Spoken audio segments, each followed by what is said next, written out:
good. Okay. Let me go ahead and turn down the desktop audio a bit. I'm going to try and level it out as best as I can. There we go. Okay. Testing, 1, 2, 1, 2, 3, 4, 5, 6, 7, A, B, C, D, F, G, okay. Okay, we're good. We're good on audio. Let me go ahead and get you a link so that way you can share it with your friends. Yeah. Alright. Yeah, and if you have any YouTube friends you want to bring on, you're welcome to. Let me go ahead and share that with you. There we go. Okay, there it is. There's the link for the show. Okie dokie. Well, I might as well go ahead and start it. Hello, ladies and gentlemen. I'm your host, AirsoftAl, and welcome to another live stream.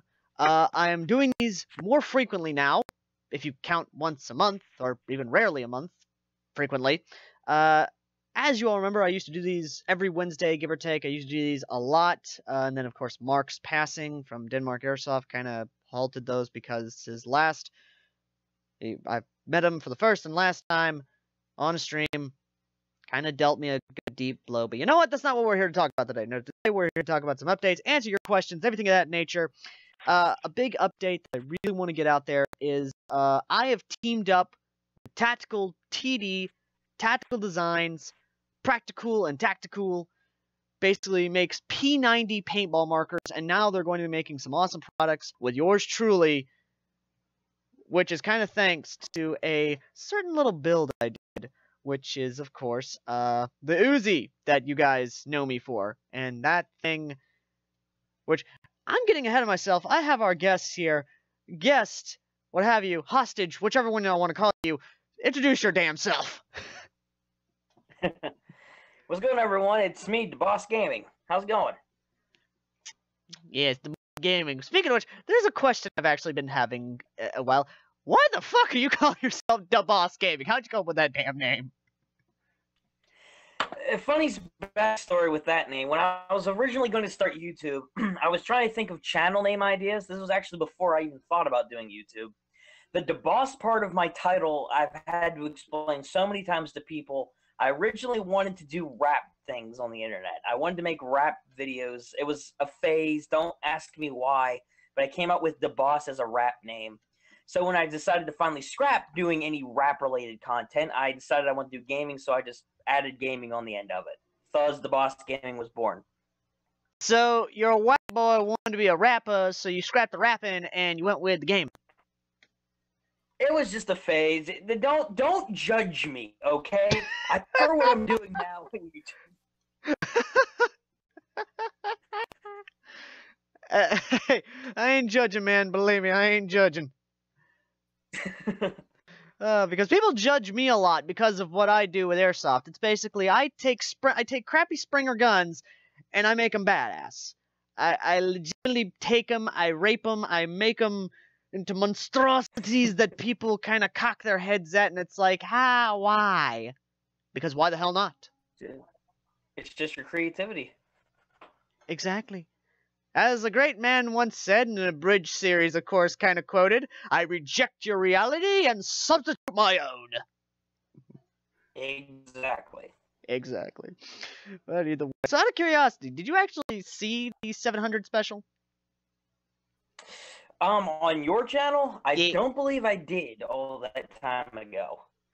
Well, I reached 700 uploads, and including this DVR'd, live stream, it will be 705 uploads now. I actually did a special, which was... Huh? I say congratulations. Oh, well, thank you. Yeah, so I was like, you know what? I'm not going to reach 1,000 subscribers, but I need a milestone anyway to see. So I looked at my upload count, and I was like, holy shit! 690 uploads, almost to 700. You know what? I'm gonna do a 700 upload special. Oh, well, see, there you go. That works. Exactly. So you might as well celebrate something. Yeah, exactly. Keeping a positive mindset helps everything. And also, ladies and gentlemen, if you're watching this live stream, be sure to share it with your friends. Be sure to share it with your family. Be sure to share it with that crazy bastard in your office who keeps saying that the boss is trying to brainwash you. Just, I don't care. Share the live stream. Share the love. Share the link around. Yes, you little bastard. I mean, I gave you the link for a reason. It's not my fault. Whatever. But either way, so about that special, I've actually gotten a ton of questions in about that. I wish I could have got Spike or Dyson here. That way we could answer the questions all together. But one of them I will gladly give a possible on is, will I ever do a commentary over the over the special? Maybe. If I can talk Spike and Dyson to it. Or at least try and give them commentary over or something of that nature. Damn it! Because the thing is kind of 30 minutes long, basically. It's a half-hour special. Well, you don't want to lose your voice over one video, so I can see where you might be like, maybe. Exactly. And I'm not gonna lie, the special, that thing took us 3 months to do.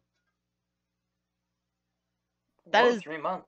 Yeah, it took me 3 months to do, and I had a lot of backlogged videos, and I'm like, you know what, once I actually made a video on 699 upload, basically saying I will be putting all my blood, sweat, and tears into this special. And that's no joke. I actually did put a lot of effort into it. I basically pushed the limits of Windows Movie Maker to see how much I can do. Like, okay, what can I do? Like, how far can I push this? Yeah, but how'd you put blood into it? Maybe I could see like sweat and tears, but how'd you put blood into it? Because I myself a little bit. Oh, okay then. No, that's good. Yeah, on accident. I was cleaning my laptop and I cut myself on the one part that's kind of jagged. Ah, okay, gotcha. Yes, it's that little one part. Then again, we all do that, don't we? We're cleaning our laptops or computers, what have you. There's that one sharp little jagged piece that we keep telling ourselves, we're not going to cut ourselves, and then we go and cut ourselves, and it's like, God damn it! Well, damn, there we go. Exactly. But, yeah. Outside of that, though, going to the next question. Why'd you give the pistol a 9 out of 10? Well, thank you for fucking letting me spoiling the final score for everyone. You little bastard. But in all seriousness, though, the reason the pistol, the 1911 itself by KWC, the Colt railgun, what have you, got a 9 out of 10 was because of that one little piece. There's a piece that a lot of gun enthusiasts will know. It holds the slide to the body and locks the slide into place when the magazine's empty. And that piece breaks. Like a lot, apparently, when it was first let out. And it's rare now, but I could not justify giving it a 10 out of 10 because of that one little piece. Just for the life of me, I couldn't justify it. That makes sense then. Yeah, I could not justify it. But yeah, seriously, Ryan, if you do get a chance, if I start answering a really long question, actually try and watch some of the review off to the side if you can, so that way you actually can kind of keep up, because I don't like it that you're in the dark about this. I really don't. That's alright. I'll try and see if I can catch myself up while you're answering some questions. Okie dokie. So I will refrain from answering any more questions about the Summer Special until Ryan gets freaking caught up on it. But either way, going ahead and answering other questions. How long did it take you to build the Uzi? A good long fucking while, because there's the design phase, there's the not trying to cut myself phase, and then of course there's actually building the damn thing, which I have erector sets from back when I was like 10 or so, and I had them laying around. I'm like, you know what, I have this bunch of metal here and screws and what have you. I'm like, you know what, I'm gonna use this. I'm gonna use it, and I'm gonna see what I can do with it. And I did! Which was actually pretty fun to do. Oh, no, sorry, I'm trying to get the video up here so I can take a look at it. Yeah, well, we'll actually do, we'll do that. We'll do a live reaction of you actually watching the video. Let me know when you have it booted up, and I will let you basically do a reaction to it, like a commentary of sorts to it. But alright, I hope that the audio of it won't impact like over the live stream, because I'll start up here in like a minute. I'm pulling it up now. My internet sucks. Whose doesn't? Well, except for Markiplier, PewDiePie, Jackson. Well, anyone with really good internet. Just people who have the money to have good internet. Exactly. People who can afford the good computers, the editing software, or just editors in general. People that have the cash. Exactly. And I've got a Patreon and people haven't donated yet. Seriously, I keep telling it at the videos where it's like, hey, I need your help. Donate. Give me your money. I need shit.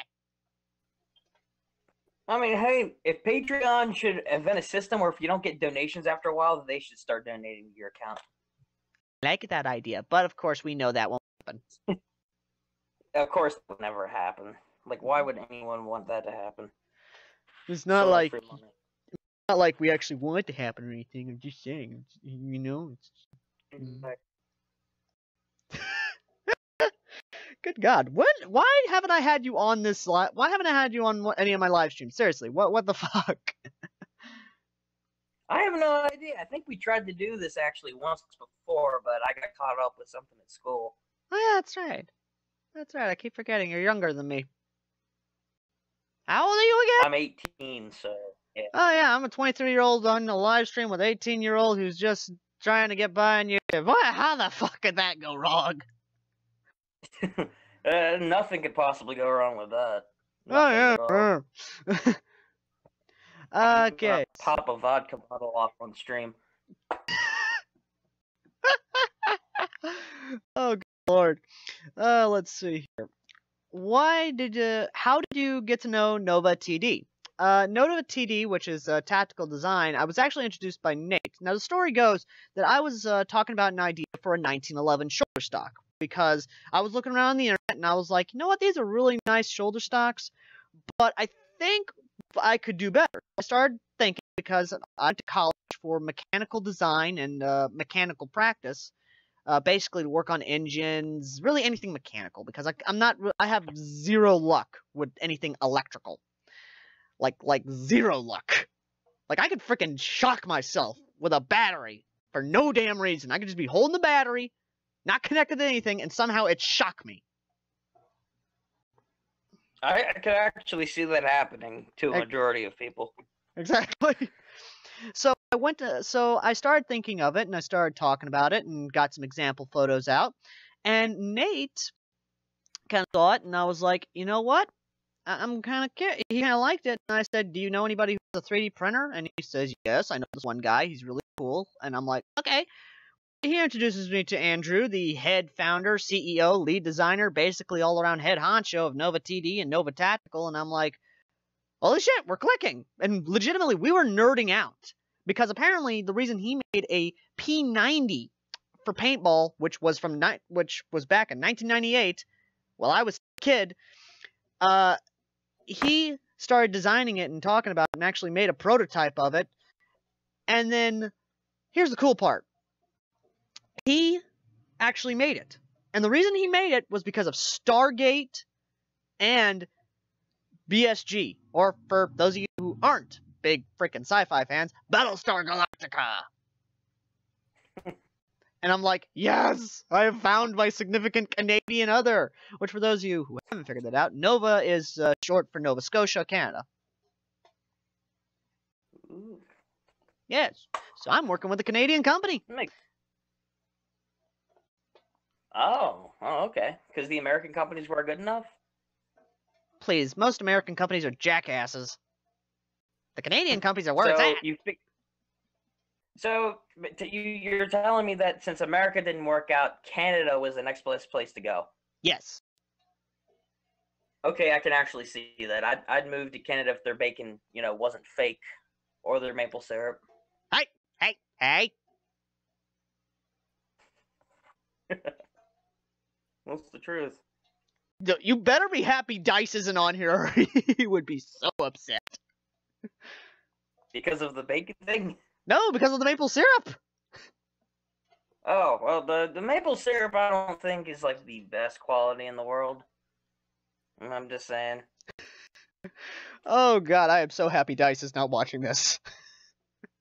And then it'll turn out that he just pops on randomly and he sees the bit about the maple syrup. Oh Jesus God.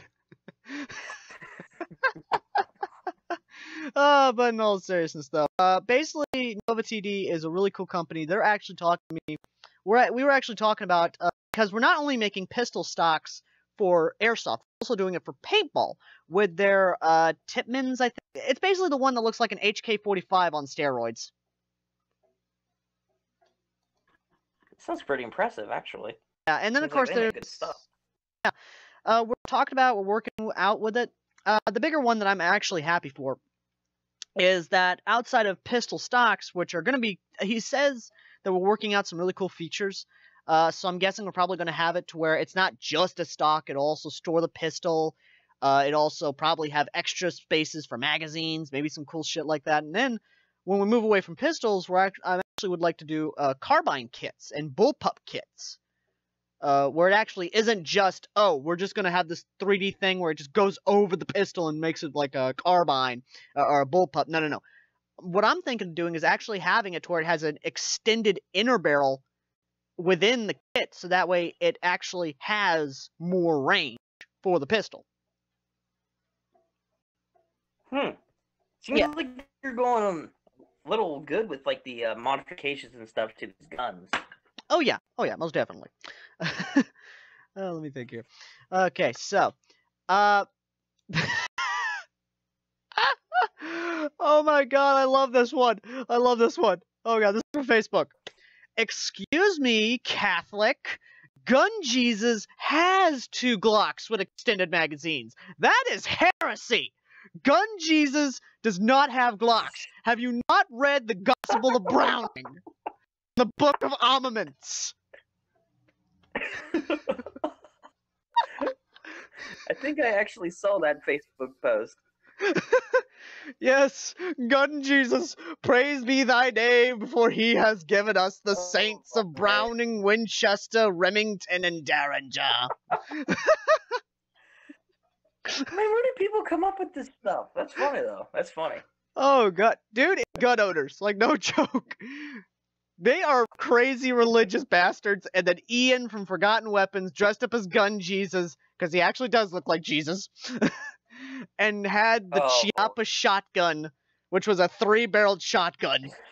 And in a shooting thing, he actually, as he's shooting it, he goes like, the Father, the Son, and the Holy Spirit, reloads, and goes like, be gone with these Satanist targets! Oh, my. It was amazing. That sounds good, though. That's funny.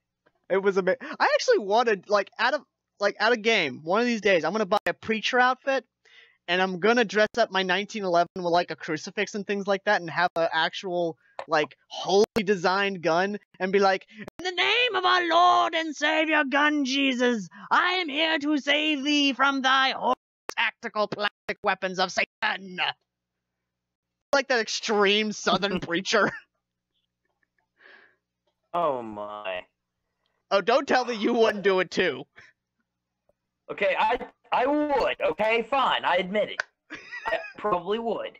Except paintball, where it's like, we are the paintball Hindu, or... I wouldn't be surprised, yes. like... It's like tattoo paintball for life across my chest or something like that. Just rip open my shirt in public. Just yell, paintball for life! Oh, God. You're like the Roman Catholics of the firearms world. Oh, my goodness. But to answer your question, that's blasphemy, okay? Gun Jesus does not approve of Glocks. They are the work of Satan, and they are heresy.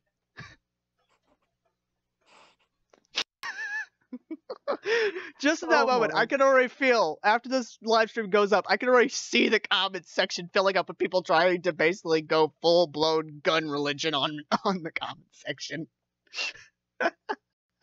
Oh my, that sounds about right.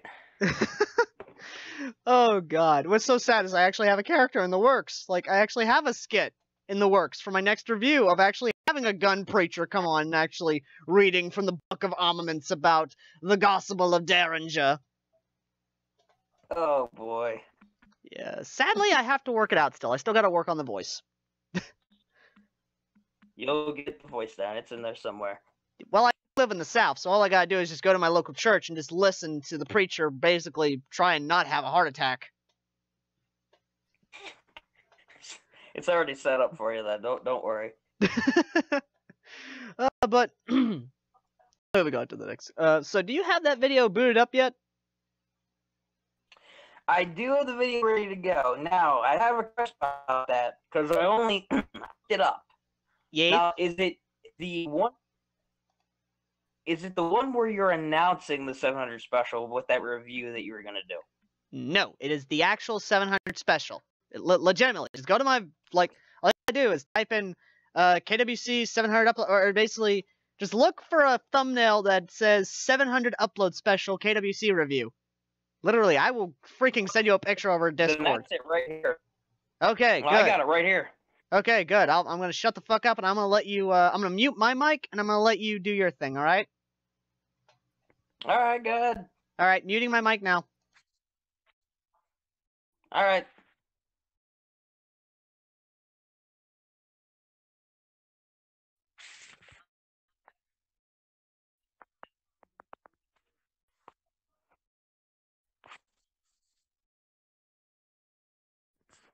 That haircut, though, wow.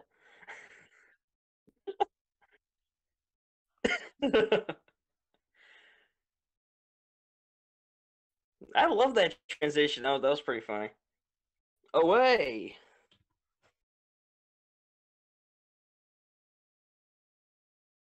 Featuring. Oh, I love the blue smoke effects on the camera. Dice Airsoft. And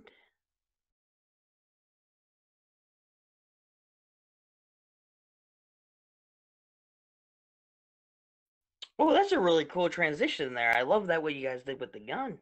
Looks pretty cool.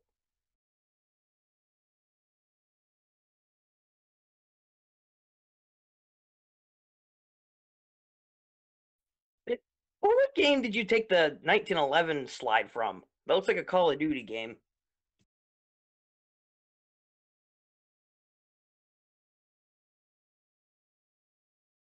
Oh, okay. I said, all right. Oh, boy.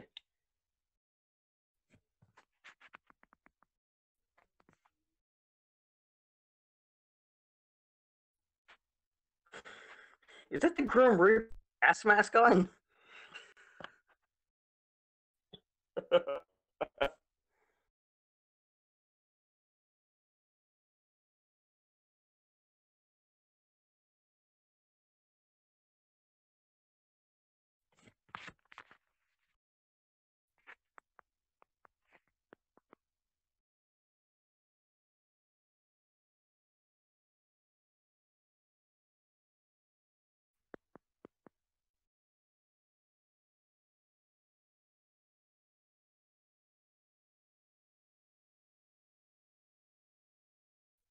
I think someone just died in your video.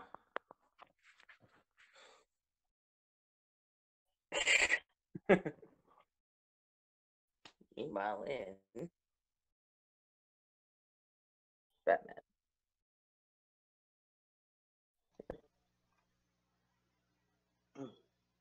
Oh boy.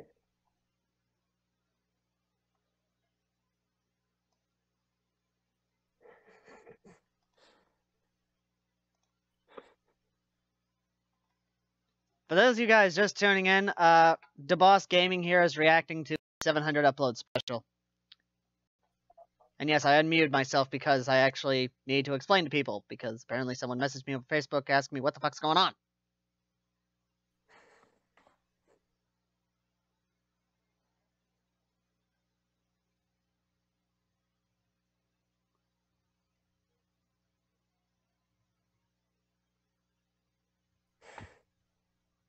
At least now you had a reason to celebrate.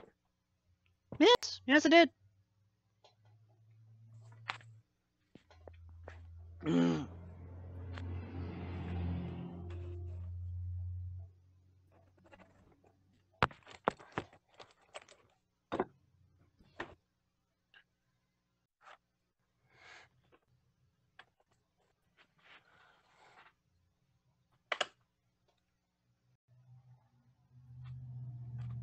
Yeah.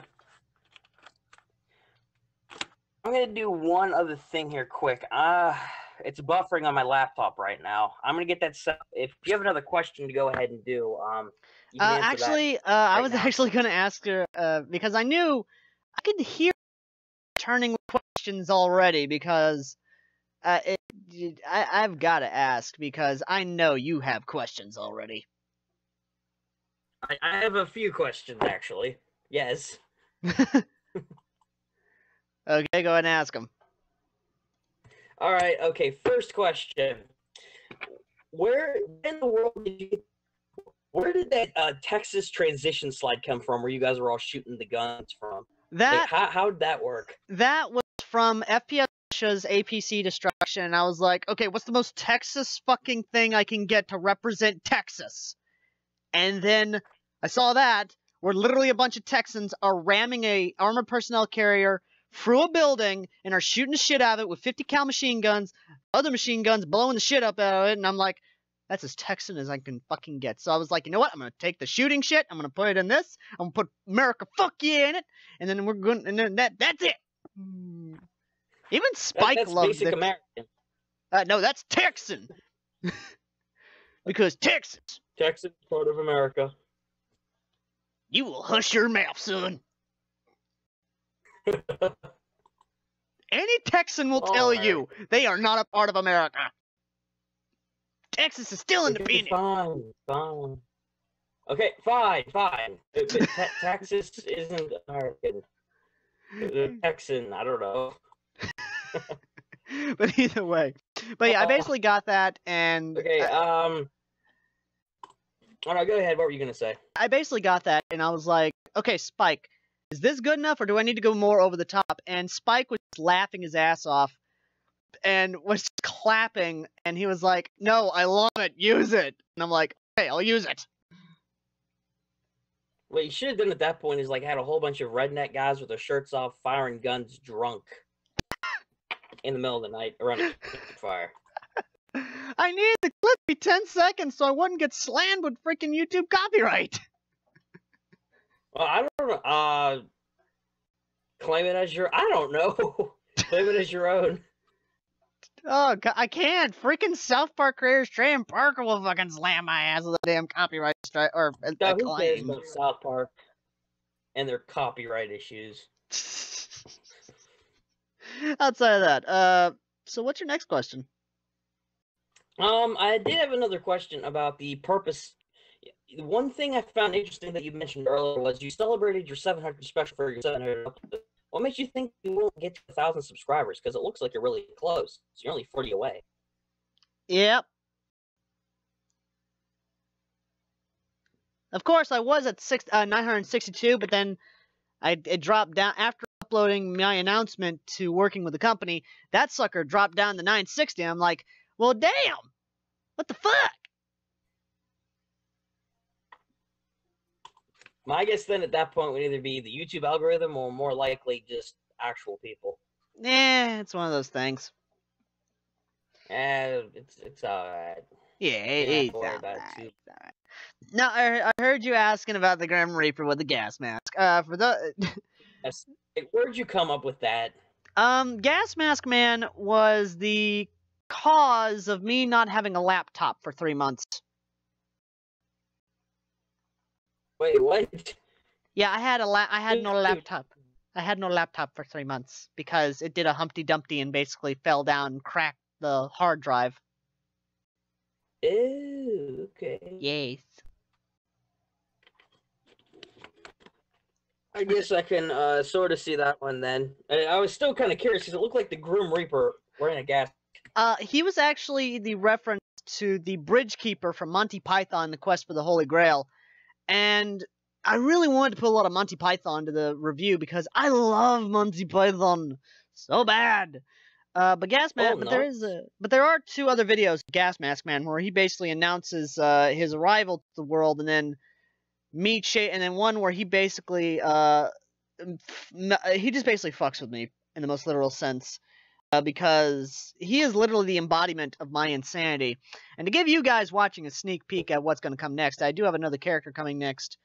And he sounds like this, kind of like John from Attack on Titan Bridge.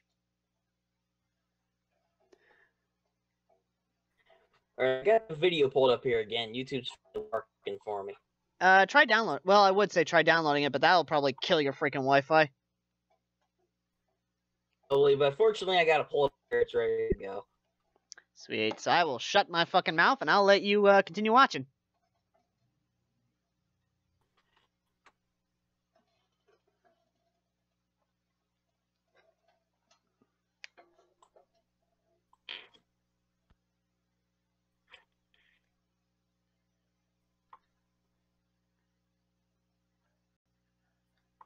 Well, you definitely called the Monty Python thing. Yep.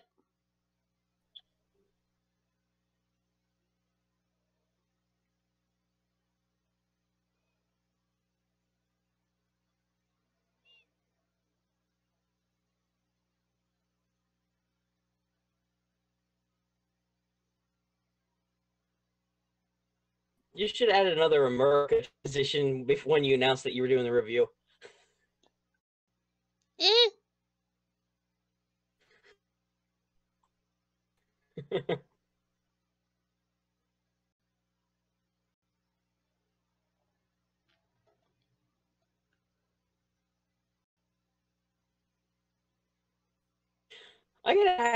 Okay, you're just starting to introduce.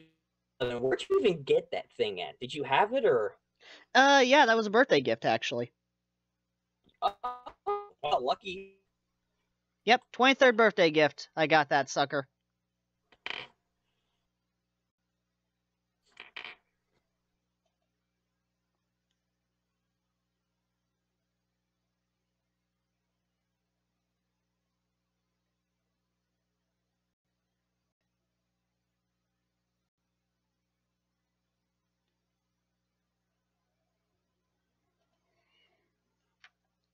Huh. Yeah, if you're hearing the music in the background, that's actually the Medal of Honor music. Yeah, that's what I was wondering a little bit, but it sounds good though. It adds with the video. Oh yeah, I fucking love.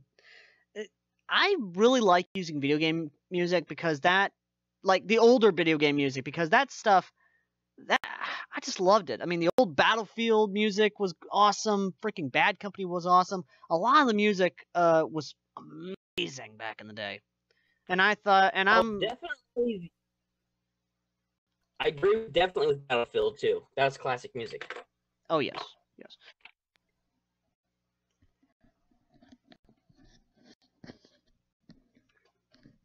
I mean, the big thing for me You seem was to be getting off a little.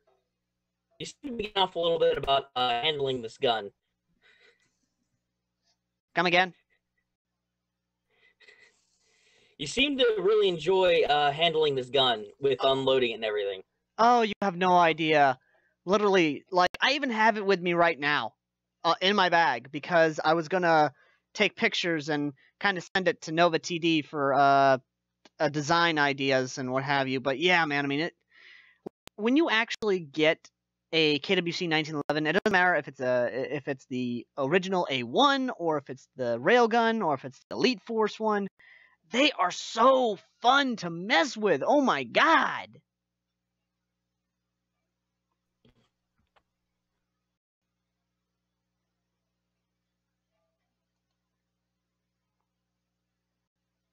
Do you always carry a screwdriver with you? Maybe. Yeah, because I can see in the videos like you always carry a screwdriver on you. It looks like Maybe. a sonic screwdriver. Oh, that's professional. Yes. All Whovians carry a sonic screwdriver with them. You never know when you're going to need it. True, you never know when you're going to be driving your bicycle in the desert and your handlebars come detached. Oh my goodness. Yes. Well, you need some kind of implement. Yes. I would say second best tool that you could use besides the sonic screwdriver is good old duct tape. Duct tape can always help you in a crisis. Yes, yes it can.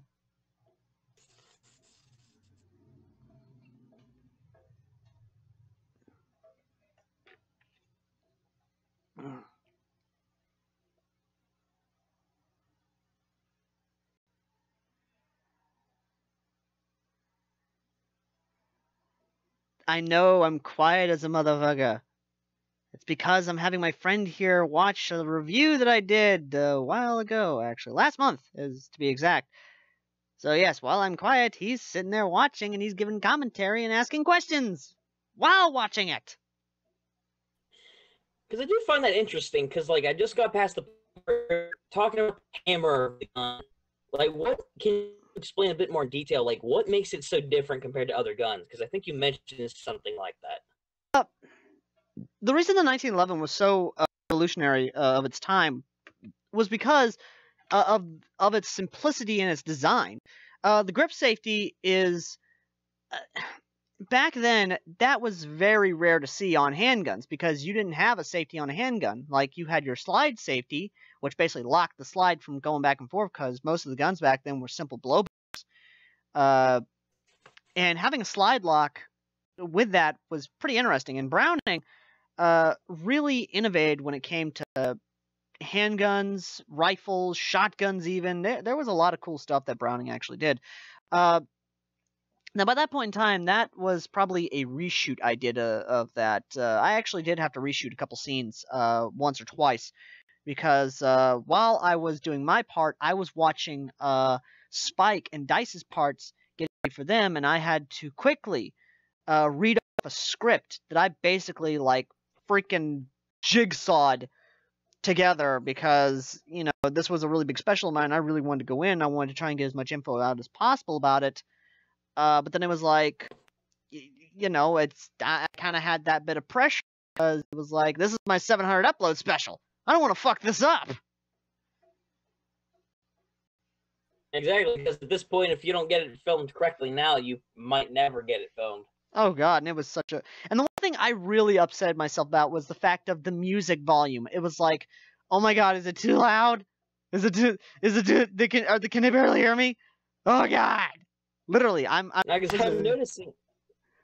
Because I'm noticing now, like, toward the middle of the video, like, the music gets, like, a little bit more intense, but we can... Like, your volume is still, like, alright. You can still hear it. Yes, and sadly, I do not have... Because in order for me to actually do that, because I deleted all the raw footage I had of that review to open up space on my laptop for more video editing. And when I finally started watching the video, because I don't watch my videos when I'm editing. I mean, I'll watch a snippet of it to see where to stop and then put in something. But once it's all in there, I'm in that zone of I'm not listening, I'm just doing, I'm editing, I'm trying to get this shit done so I can post it. And when I post it and I delete everything and then I watch it, it's like, oh my god, what'd I do? So that way you don't screw up anything in the editing process so the video doesn't turn out to be a bunch of crap. Yes, but then I go and hear the music volume being a little bit too loud and it's like, oh my god, I deleted all the raw footage, I'm gonna have to reshoot. But you know what? In the end, I just, now that I've kind of come down from that point in time, I'm like, you know what? It's out there. I've been working on this thing for 3 months. Just fuck it. It's out there. There you go. Now yep. I can tell, like, for your overall review of the gun, just from the way you're describing everything, like the grip, the ammo stock, the barrel, everything about the gun itself, I can tell that you think it's a really good gun. It's a perfect gun. And that was one thing, you might have explained it, but I may not have caught it. Why did you just, of all guns, besides the fact that you really like it, why did you decide to do this gun? Because it was my very first gas blowback review. Oh, okay. Yep.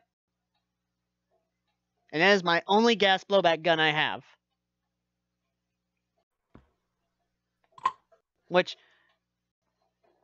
by the end, which, for those of you watching, if you want to help sponsor another gas blowback review, please go down to the link down below to my Patreon and donate, motherfuckers. Donate so we can get some more sophisticated equipment. Oh god, yes, I need more equipment. I need power director. I need that again. I miss having my power director. Have you ever thought about, like, if Patreon doesn't work out, ever thought about making your own merchandise and selling that?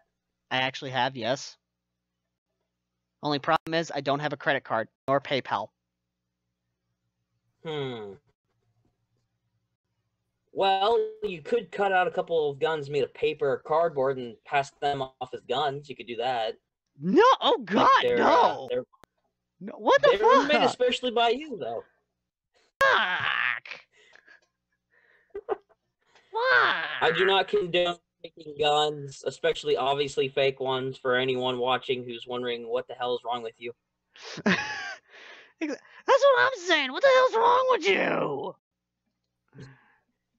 Nothing. It was a joke. I add funny commentary to what I say. It helps. But I don't fake anything, people.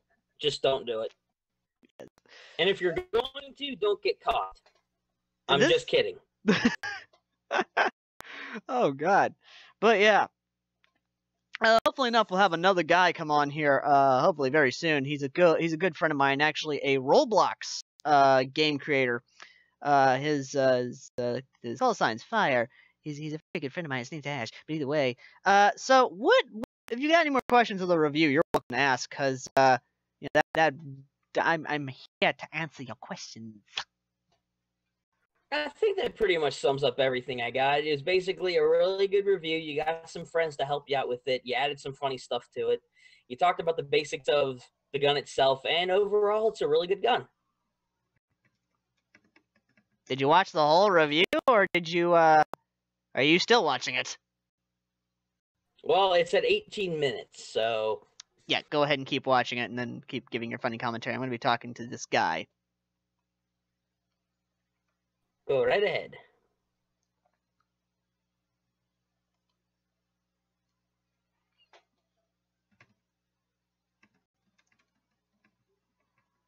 Yeah, I have to ask, too, where'd you take these other shots at? It looks like a gun shop.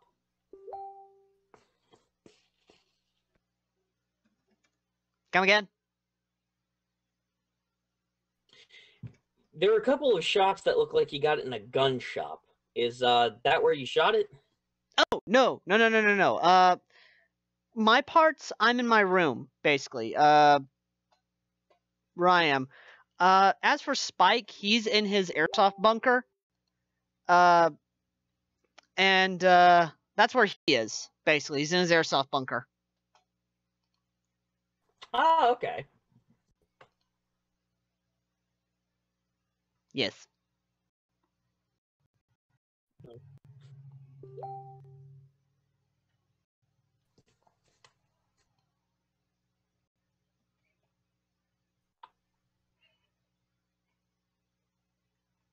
Oh, okay. Okay.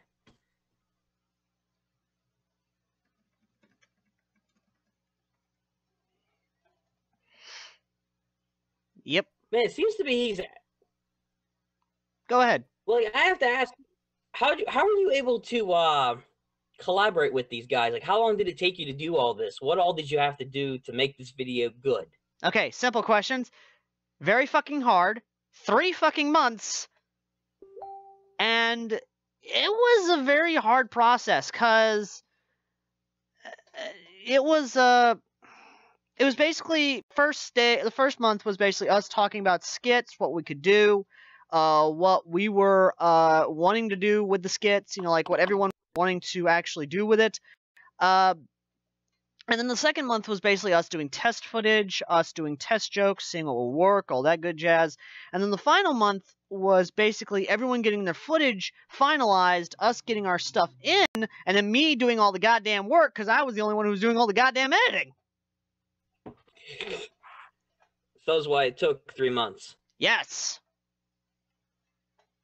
And then, of course, throw in the life thing, and then, of course, Spike about to be a dad, because he's going to be having a baby coming in, and then, of course, Dice doing his thing, because he's with PTS and Magpool.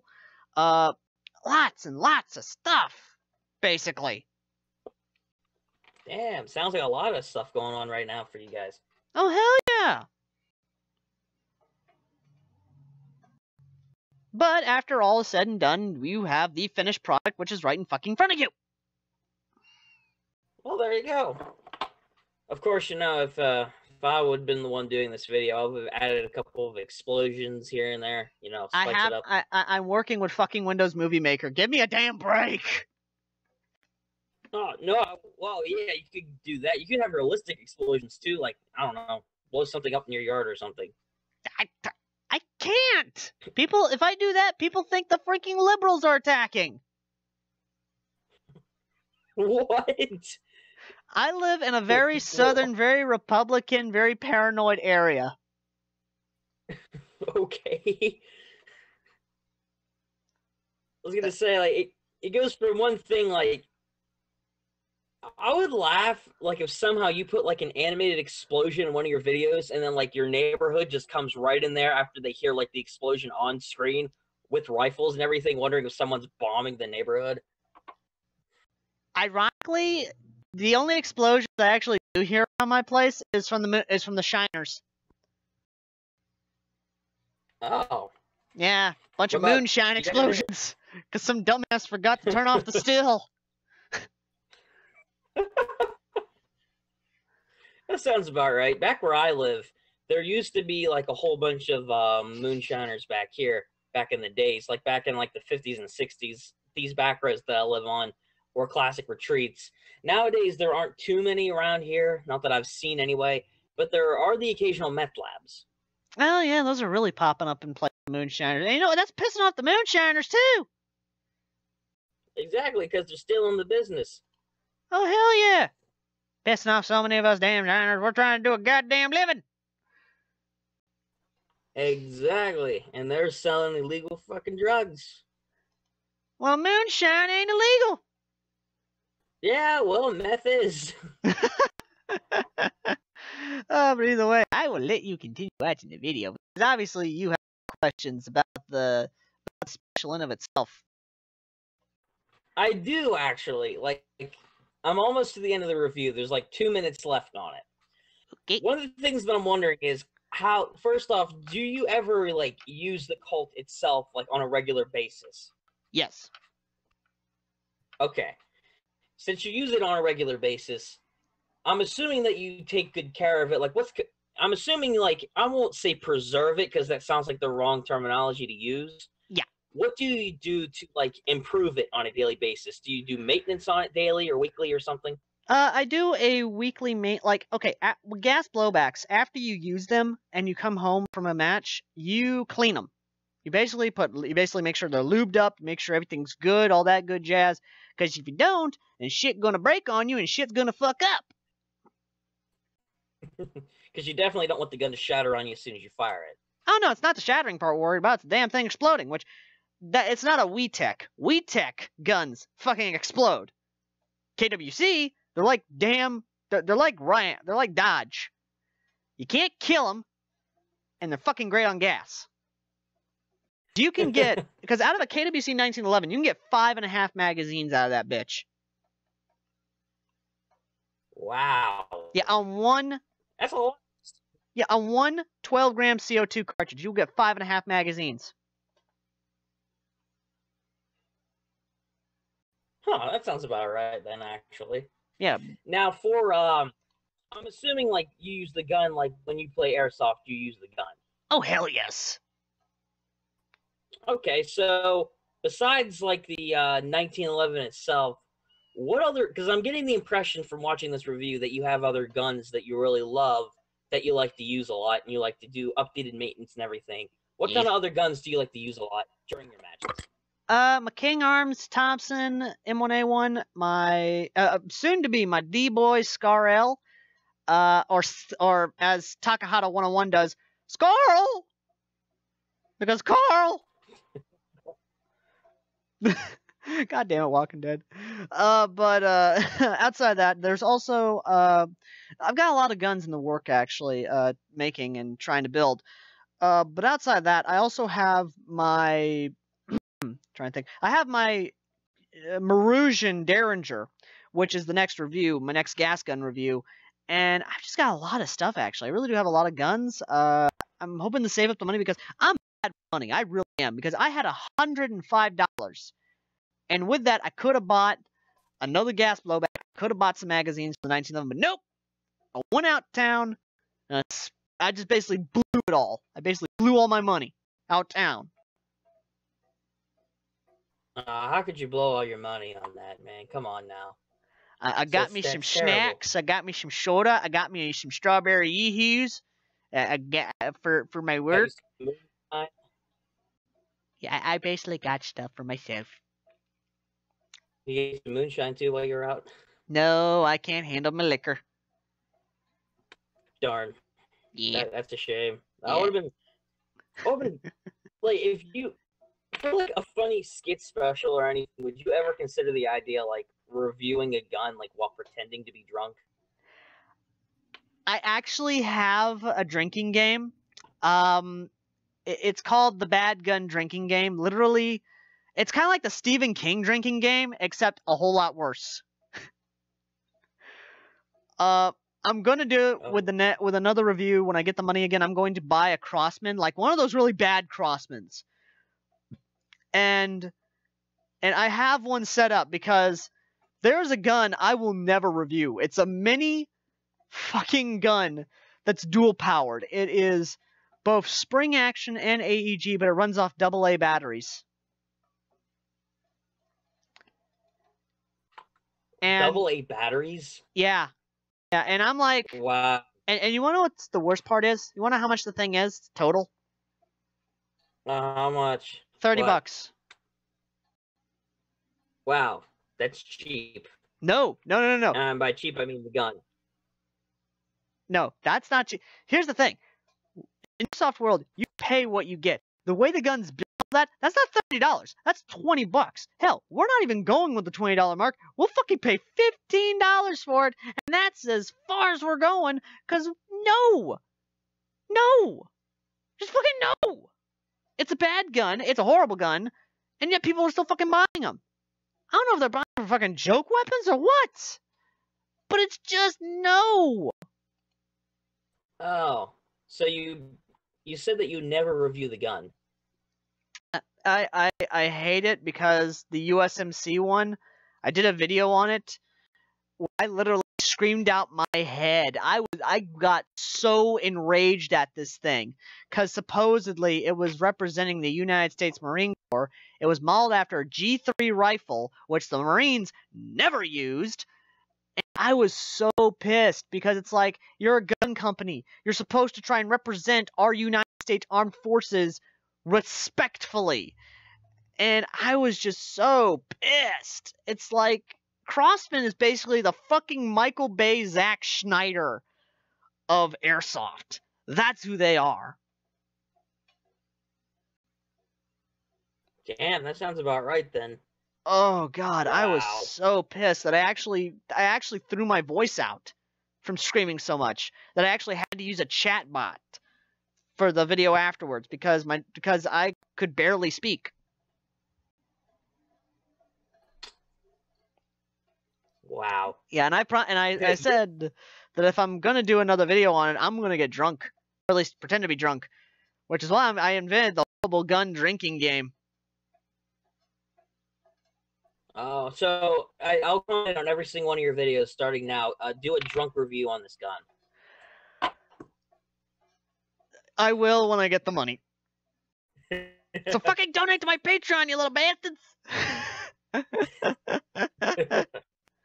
Also, okay, I wouldn't recommend reviewing anything that you hate that much. Oh, I am well known for my angry reviews, where I actually reviewed a fucking $45 gun, and I was so pissed at it because it's like, $45 for a piece of shit. No. 25, sure. 30, sure. That's as far as I'm going. 45? Hell no. And it was a gravity-fed fucking MP5 with an M4 magazine where the battery was. Jeez. Oh, yeah. But here's the kicker. I found an airsoft gun out there that I actually am going to review. It's another gravity fed, but I actually owned one of these once when I was young. But I'm going to, like, do a switcheroo where I basically... Because here's the deal. It's basically an M4, but it's a gravity fed. And what I like about it is that I've actually talked to people who've actually owned these, and they actually modded them. Because paintballers who come into Airsoft will buy these and actually turn them into like what they have with their markers, where basically it's like a hop fed where they'll just pour the BBs into it and basically keep going. And I'm like, okay, yeah, I can see that actually. And they'll actually HPA the hell out of it, which is high pressure air, by the way, if you didn't know. And I was like, damn, okay, I may have misjudged the gun. I will give it merits for what it is. A modder's dream for $18.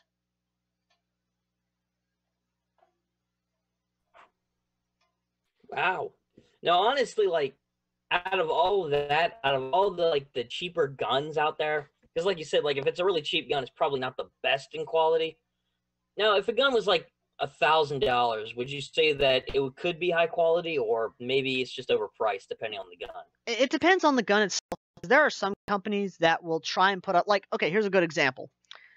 SEMA is very well known for making really good economy-friendly AKs, but at the same time, so is Lancer Tactical. Lancer Tactical makes some AKs for like their cheapest AK is like $96. But with SEMA, you can actually buy an AK cheaper than 96. You can actually get one for like $60, I think, is one I saw go for, and it's a really good AEG. It's not that bad. It's really good, and you can get it on sale for like $60, which is really nice. And I've actually messed with the SEMA AKs, and they're really, really good. They're fucking tanks. Even their cheaper ones are really good. I'm trying to think here. They even have some Springers that are really nice. They'll basically accept AEG magazines, but you can upgrade them to where they're little snipers, which is what I do. I take guns, I make them badass, and bada bing, bada boom. Well, hold in. There you go. Yeah, if you watch my mod guides, I've been doing a lot because outside of me rejecting your reality and substituting my own, I actually love a challenge. And I know a lot of people are probably going to fill up the comments section saying, "Want to do AEGs? Want to do AEGs?" 1, money. 2, no challenge. And 3, I don't got the tools. See, if you don't have the tools, you can't use it. Exactly. Which I do have some tools. I do have some. But what I don't like about AEGs is that there's no challenge. All your parts are there. You're not making something. You're basically... It's nothing. It's literally, oh, I can just buy this gearbox already done and just basically pop it in there. No ands, ifs, or buts. There's no challenge to it. There's no creativity to it. And that's why I love the dudes who basically say, fuck you, I'm making my own. Literally, there's a guy who made a bullpup M249 Bravo machine gun.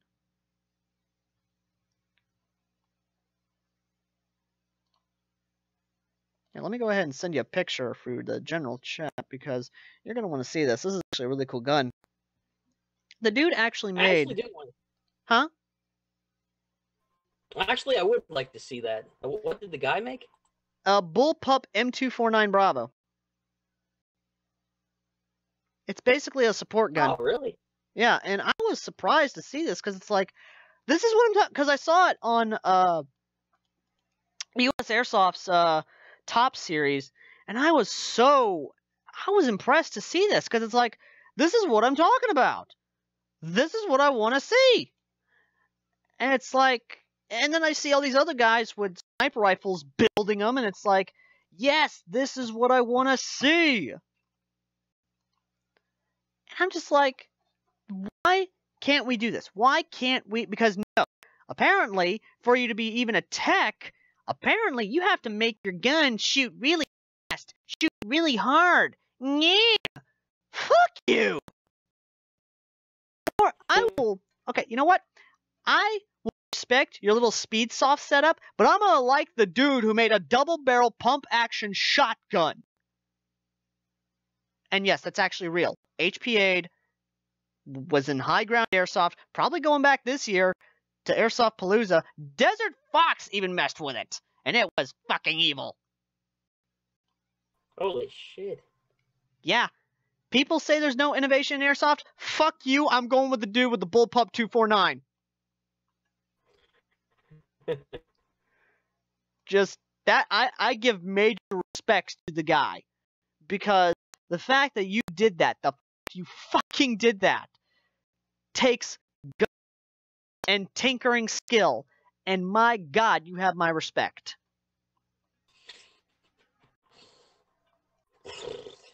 That's a pretty. I just saw the picture of it. The gun looks pretty freaking sweet. I really love the scope and stuff they have on it. Oh yeah, that's a magnifier, and I'm trying. It might. Yeah, that's a red dot basically. Magnified red dot, I I believe. love red dot sights. Oh yes. And like I said, people keep saying, "Oh no, no." I'm like, fuck you. Because I will walk up on the field with a modified Springer, and they look at me funny, and I'm like, "Oh yeah, sure." It's like, boop, I got you.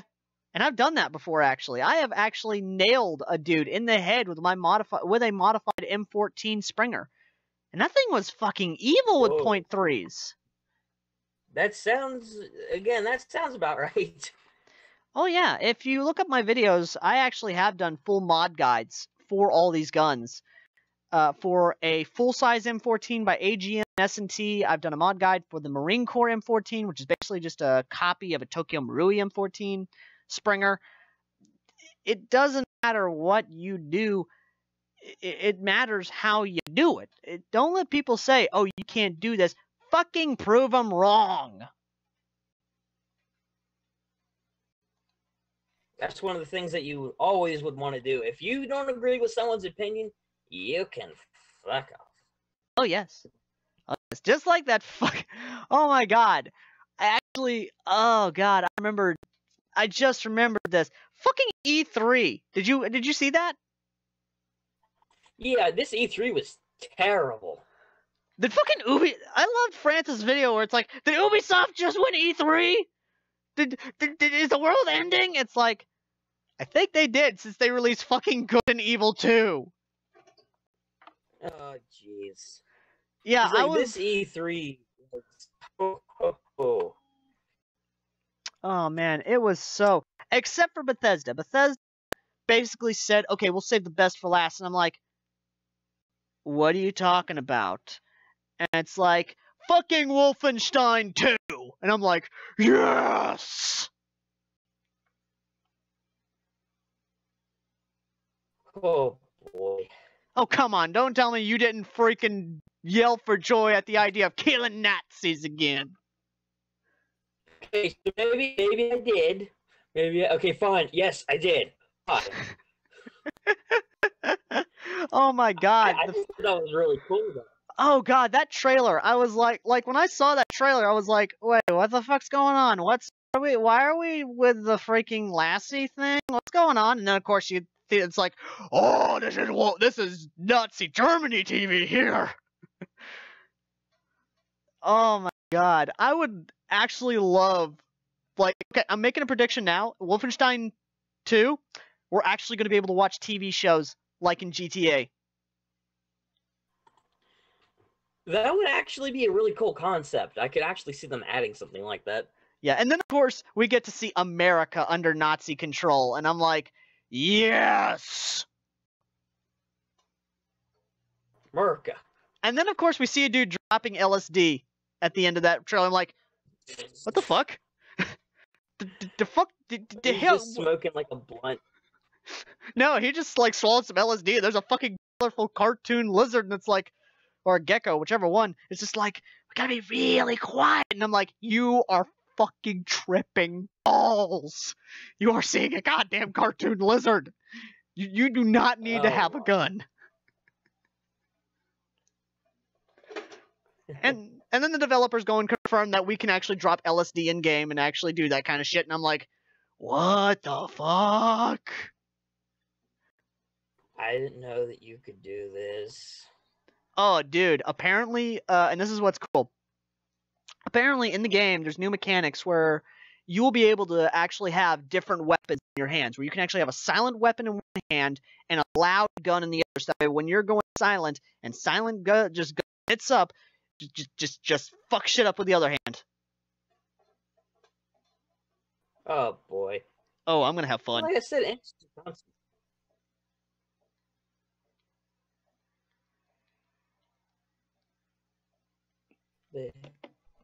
But yeah.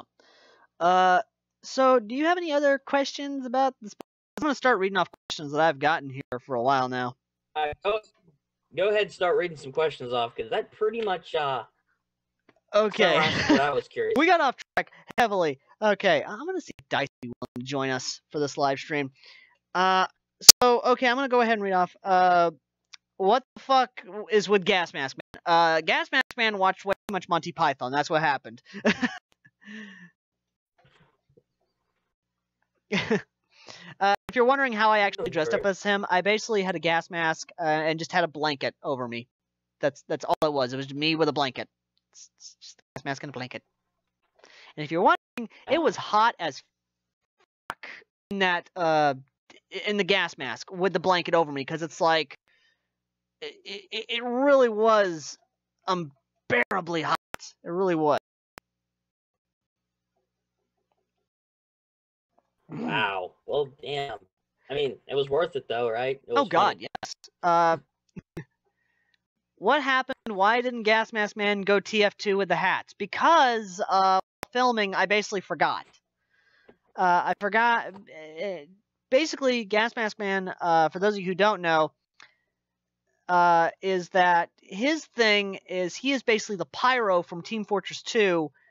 And whenever he jumps off camera and then comes back on camera, he'll have a different hat. But I didn't really have the time to do it, and I just kind of happened. It just didn't have time to film it.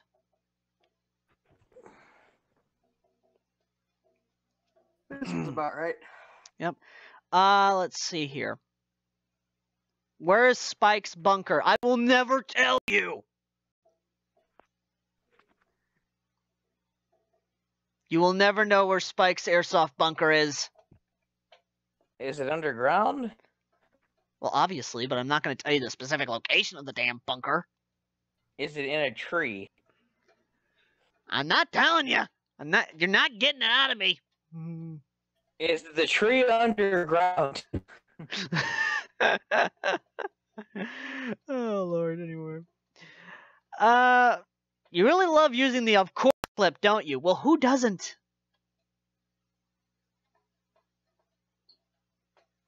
You? I got the clip from Nostalgia Critic, and then of course I have the I Was Frozen Today clip that I'm going to fucking use one of these days, just for the, in case we get an awkward moment on a skit, and it's like, I need this to kill the awkward moment. And hopefully not get a copyright strike. Oh no, it's under 3 seconds. Okay, good. Yeah. You should extend it like 5 seconds. Just be badass. Oh my goodness, but yeah. Basically, the of course clip is kind of that clip where it's like, of course. It's just perfect for those no shit moments. I mean, even the combat footage where I was having fun with it, which is now up on YouTube as Fail Door Breach 2.0. Oh my god. Even you had to laugh a little bit at that, at my failed door breach. Okay, maybe a little bit. I saw that and I was like, wow. That's all I could think of is like, what just happened here? I was defeated by a locked door. My sworn enemy. You probably keep all the doors in your house unlocked. Maybe, I don't know. Like, oh, okay then. Yes, but what really kind of sold it was I do love using that clip because it was definitely the perfect clip for all those moments. Okay. I did not know the sonic screwdriver had teleportation ability. You don't know that? Do you not know sonic screwdriver technology? Do you not know it? Do you not do Doctor Who?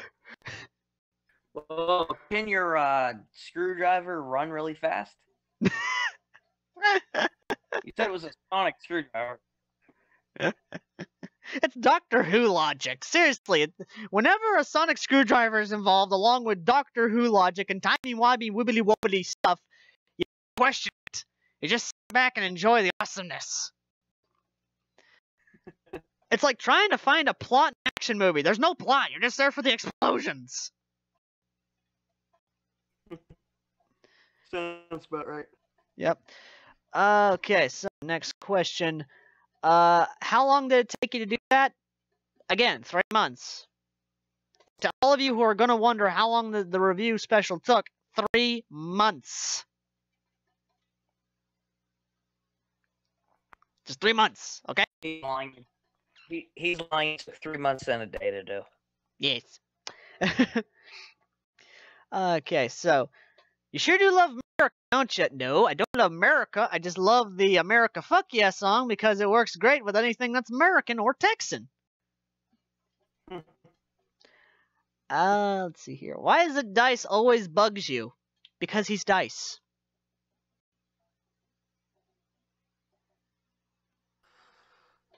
Seriously, Dice Airsoft has always barged in on stuff that I have always done. On my freaking King Arms Sig Sauer review, he freaking barged in on that. Well, not King Arms, but SEMA actually makes,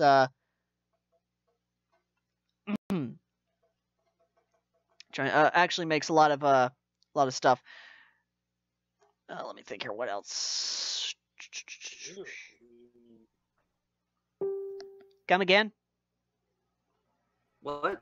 Oh, I was yawning. No, sorry about that. Let me think here. Will you have a mod guide for the 1911? No, I will not, because it's my only gas blowback, and I don't got the money to replace it if I break it. So, donate to the Patreon. Down below. Link. Down below. Description. Patreon. Donate if you want to help replace the gun in case I break it. You just donate. What you could do too is you could do Twitch. You know, you could live stream gaming on Twitch. I do have a Twitch channel, actually, yes. You can do that too if Patreon doesn't work out. Yeah, again, if I had a PayPal and or a credit card, I don't got either. I'm one of those guys that's a cash only dude. I have to have a. Everyone donate to the Patreon account. Yes. But either way. Okay, now that we've answered all those questions, because good lord, that was actually a very short handful of questions. Outside of the dumb ones, which I will not answer because I actually have dignity, goddammit. And I already hear a lot of you going like, what dignity? The little I have left. Like I said, that's kind of surprising. The little dignity I have left. Just that little dignity, just a little bit. Little tiny bit. Just a itty bitty. Just a bit. Just a bit. Just a bit. Okay. Okay, so gonna answer questions I've actually had for a while now, or at least talk about topics, which I'm not gonna lie, there are a lot of topics I would love to talk about. One of them, of course, obviously being E3. I would love to talk E3, but at the same time, I'd like to diverge into my anime viewing, because I found an anime on Netflix the other day, and you might find it interesting, Ryan. Really? Because what anime is it? It's on Netflix, and it's called Alt Noah 0, I believe. Huh. Yeah. I've actually never heard of that. It's on Netflix, and it's a mecha anime, but what's interesting about it is that apparently in an alternative world, an alternative timeline of the 90s, human civilization found a warp gate. I know it was called something else in the show, but you know what? I don't give a fuck. I'm just gonna fucking... I'm calling it what it is. It's basically a Stargate to Mars, where the colonists find some ancient Martian technology, and they basically declare their independence from Earth, and then start a war, and then they destroy the moon, and then this and that, and all this crazy shit, and apparently it's 2005. I'm like, okay, wait, what? Back it up. Oh. Like legitimately, that's how the anime does their exposition. Basically, they throw it at you, and it's basically, okay, you got it? Did you blink? Don't give a shit. We're moving on. They don't give you a chance to try and catch up with the main story if you didn't already know it. Yeah, it's like, here's the backstory, gone, out the window, we're moving on. Exactly. Oh, yeah, and then of course we go to modern Japan, 2005.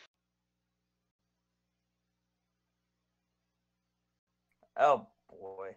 It just transitions from, hey, we found a Stargate to Mars to, oh, we're in Japan now.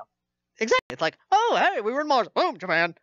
And then apparently apparently the princess is coming to Earth to try and make peace between Earth and Mars. She gets assassinated. And it's like, this whole war starts because of her assassination, even though, obviously, she's not dead. I mean, me watching enough war anime, it's like, she's not dead. They're going to come up with some BS reason why she didn't go. It's like, oh, she got ill because of Earth's gravity. Well, I can understand that, actually, because Mars is technically a little bit smaller than Earth, and does have a little less gravity, so I understand that. But nope. Of course. But nope, Mars was itching on the trigger finger. They wanted to take Earth because apparently they're pissed off that Mars doesn't have all the good resources that Earth does. And it's like, why the fuck did you settle on Mars in the first place? If you knew Mars didn't have the resources and the water and all that Earth does, why the flying fuck did you decide to go there? It's like, I don't know. You decided to come there? Oh god, what's so sad is that apparently Mars is a monarchy. Where literally they have an emperor of Mars, and it's like, they don't call themselves Mars, they call themselves Verse, and it's like, did you skip something? I think you skipped something back there in your explanation. No, we're okay. Moving on, I guess. It's like, oh, well, frick all you that doesn't know anything about the series. It's like, they want you to read the manga. And what's so sad is there are 2 series of this. But what's really sad is the protagonist we're following, who's a mech pilot, is emotionless. Like, he has no emotions. None at all. Like, he's Sherlock Holmes. He's basically the Japanese version of Sherlock Holmes. But tactically, it's like, I can see what they're doing. They're using the magnetic field to try and dodge our bullets. If we use an electromagnet... Emotion, boy! Do you emote?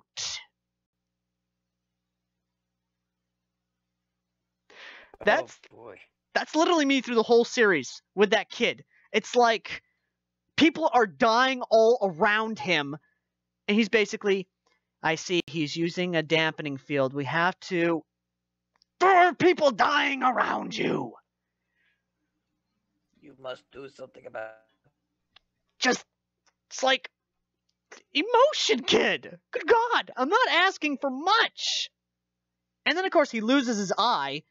That nothing. The only real pain we see is of him holding his head, because apparently in the second season he lets an AI that he designed to have half of his brain.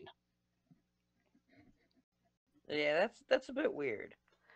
I don't know what it is about anime, mecha anime, and having a kid who's basically either emotionless, emotional, or some genetic, just stupid reason why they're an awesome mech pilot. Just stupid reasons. Exactamundo. Now, one anime I do recommend you check out, Ryan, Yojo Senki. Gesundheit? Translated, Saga of Tanya the Evil. Okay. So I'm assuming, like, the main villain is Tanya the Evil? No, her name is Tanya the Gurachov. Ew, okay then. It's German. Okay, so the whole series takes place in World War I, on the trenches of the Western Front, and there's magic. Oh. I am going to spoil a little bit for you, because if you just watch the first episode and basically like, what the fuck, then I'm going to go ahead and explain it to you. The alternative Earth that we're put into is set into a war which has lasted all the way up to 1924. Or my bad, 1923 technically, in their year. And the Germanic, basically the German Empire is fighting the Republic, which is basically France. And then you have Norway and Sweden, which is the Entente Alliance, and then you have all the other countries around it. And then you have the Allied Kingdom, which is basically Britain. And Okay. and I am a very picky person when it comes to certain sound design with weapons and explosions and things like that. But this one, oh my god. I was legitimately like, I was freaking praising sound design because all the weapons of the era sounded like they're supposed to. The way everything, even the smallest thing, it sounded amazing. All the way down to dry firing a rifle. Sounds like it's supposed to. So they made it as realistic as possible. Yes, they had an attention to detail. And what's so funny is that at the end of every episode, they say the world it is based in is an alternate world. It has no relation to any real-life events that may have happened in history. And I'm like, you did the smart thing. You actually admit, yes, this is alternative history. And none of this is real. I mean, we get it. It's alternative history because obviously Germans didn't, obviously our world didn't have magic flying mages with guns and magic and explosions and this and that and that. Needless to say, they didn't have all the stuff that they were depicting. No. But dear God, it's awesome. And I will tell you now, the dub, and I know the comment section is going to fill up with, dub's trash, dub's trash. Not this one, because I watched both the sub and the dub, and the sub, Tanya Degurachov did not sound like a child. She didn't sound like a little girl. She sounded like a fucking teenager. In the dub, yeah, seriously. In the dub, however, she sounded like a child. She sounded like someone of a young age, and no joke, she's a creepy motherfucker, because there's a clip where she is basically trying, and I'm going to spoil a little bit for you, but she basically under international law, basically, even wartime law, if you're going to bomb a factory, you are to give them fair warning, so that way they can evacuate civilian personnel. But they didn't. They did. Oh, and this was, yeah, because, and again, I'm going to explain why. Here's what she does. Hello, we're going to be telling you that we are about to bomb your facilities, so if you could, please evacuate at once. Jeez. I was laughing so hard, because it's like, it was just too good. It was like, oh my god, yes.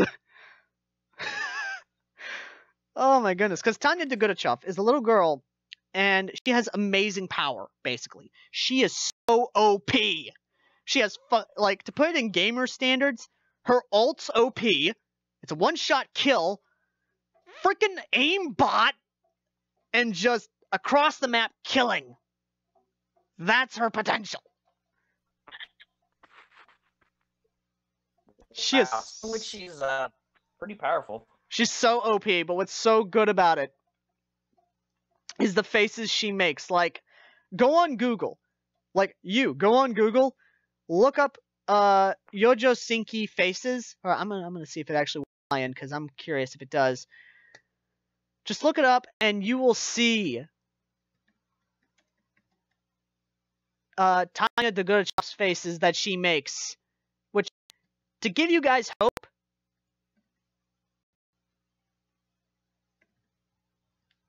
see if it works on my end, actually, before I go and tell you to look it up on... for those of you who are hoping for Season 2 is confirmed of Yojo Senki. Bad news, it's coming in 2018. So we have to wait. Wow. Oh. We gotta wait till next year for Yojo Senki. I'm so sad. I'm devastated. Because, oh my god, that cliffhanger! Where literally she tells God to go fuck himself. And yes, Wow. I'm going to finally explain why. So after the first episode, we are transitioned to the second episode, where we find out, yeah, it actually works. It actually works. Yojo Senki faces actually do work. So go ahead, type that up on Google Images, Debon, and you are going to see why we love Tanya Degurachov. Alrighty, here I have Google pulled up. Okay, Yojo, Youjo Senki, Senki. Okay, I've plugged it into Google. Let's take a look here. Whoa. Mm-hmm. Jeez. Mm-hmm. That is a really good adaptation. She Mm-hmm. looks like one of those One generals, actually, to me. And she kind of reminds me of one of those like World War One generals from the style of her uniform. well, But that's damn. what the world's set in. Is it's set in an alternative World War One. But what's so good is AAA voice acting cast. Oh my God, they got not just the old man. They did not just get that old. Oh my God, they did not only get the one voice actor who's that old teacher. I can't remember where he's from, but oh my God, you'll recognize his voice when you see him. But they even got Sebastian. They got the voice actor who plays Sebastian from Black Butler. Oh boy. Yes, and oh my God, every one of these roles are taking it 100%. They're giving their all, and oh my God, it is amazing. Like I said, the sound design's amazing. Everything about it is amazing. I fucking love this anime. Looks like an interesting series to get into. That's something that I would actually like to start watching. Yeah, Look at it on Netflix yeah. later. The dub, all 12 or 13, give or take. I actually have it all downloaded on my laptop. You can actually fully watch it on 9 Anime. I will get you a link after the live streams. That way you can actually start. You can download and or watch it on your laptop. But dude, Well, that would be cool. I'll tell you now. The story, basically, in a nutshell, and for those of you who haven't seen it, this is a spoil. I'm not spoiling everything. I'm just giving you the premise. Basically, Tanya Degurachov is a reincarnated Japanese salaryman from our world, where right at the moment of his death, he still does not believe in God. However, we don't know if this is God or not. He just calls him Being X. And the quote is, basically, I will put you in a world of harm and suffering, and you shall pray to me for your salvation. So, let me get this straight, God. You basically took this dude who was about to die, who still didn't believe you, and threw him into a war so that way he could believe in you. Yeah, logic. Question? Hello? Yeah, logic calling. How the fuck is that supposed to work?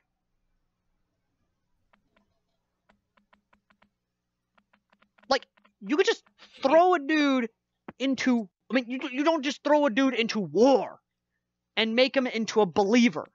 I mean, yeah, okay, I get it. You know, there are no atheists in foxholes, but still.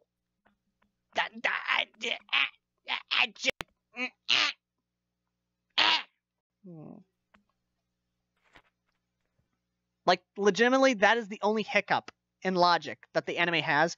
But, dude, the rest of it. Like, I'm not one of those guys who actually roots for the enemy faction, but, dude, alternative World War One. We're literally rooting for Germany to win because we know what will happen if they lose.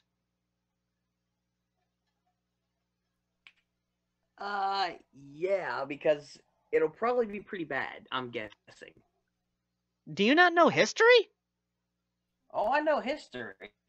I know that America was founded in 2005. Is that about right? Oh my fucking God.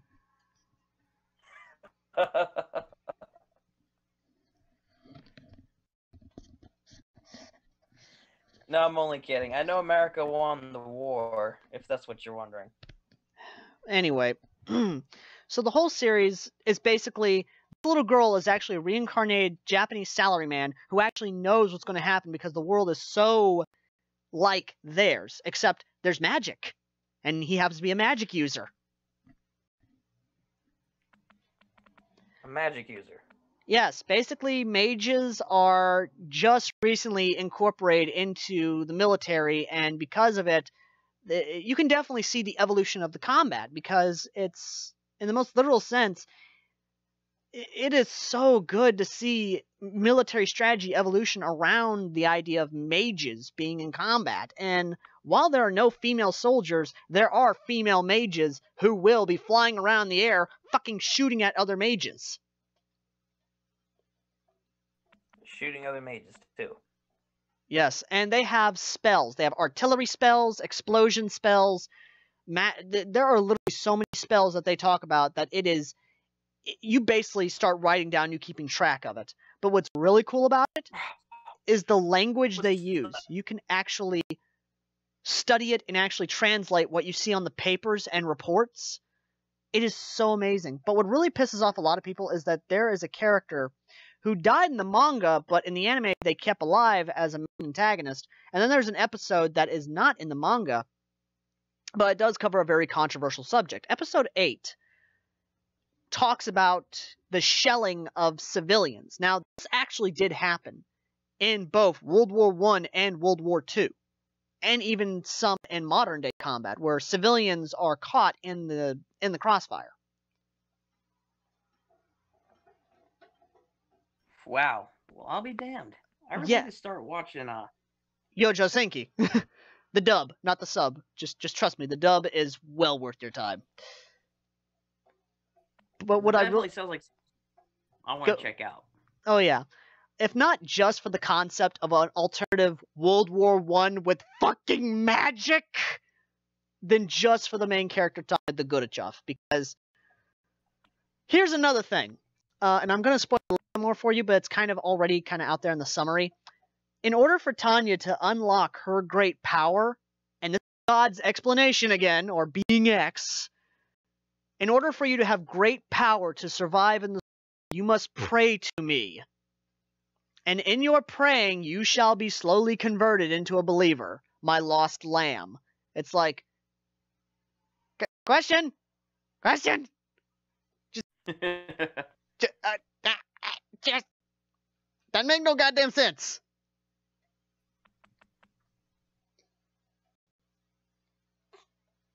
Like, legitimately, it makes no goddamn sense, because it's like, okay, you just basically gave this person overpowering OP power, and the way she has to use it is to pray to you. And supposedly, in your logic, she will slowly become a believer. Yeah, that might be their logic, but that doesn't mean that it's actuality. No, and it doesn't work. Basically, she's so fucking OP that it is just not even funny. Like, and what's so sad is, and what's really interesting about the show is that there are a lot of cool things that they actually do talk about. Like, one of them is the treaty where basically you're not allowed to use shotguns, and there's a scene where a person uses a shotgun, and she basically says that goes against the treaty. That's illegal. And in World War I, it really was illegal to use a trench shotgun because it was deemed inhumane. Even though we were blowing people up, gunning them down, there was inhumane conditions and all that. It's like, really? Really, motherfucker? It's like, why you do that? Yeah. But Tanya Degurachov is one of those people you will fucking fall in love with. She is someone you fucking fear and respect. Because she demands your fear and respect. And the faces she makes, like I said, you already saw the faces. The faces she make are adorable, scary, creepy, and just all around beautifully animated. Just beautifully made.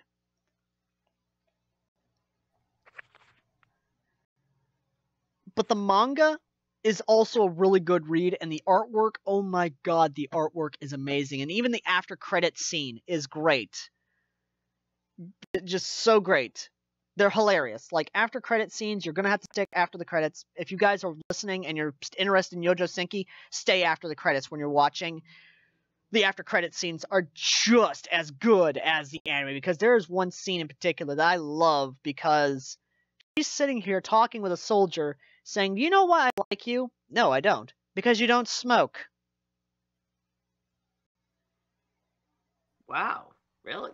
Wait, smoke? Yeah, like smoking, as in, and she even follows it up with, "I wish people would consider secondhand smoking around me." And the soldier's just like, "What's secondhand smoke?" Opens the door, the room is full of smoking people. It's like, It's like, okay. oh my goodness. What I love is that Tanya does use a lot of the terminology that we have today, like, "nailed it!" And everyone's like, "What?"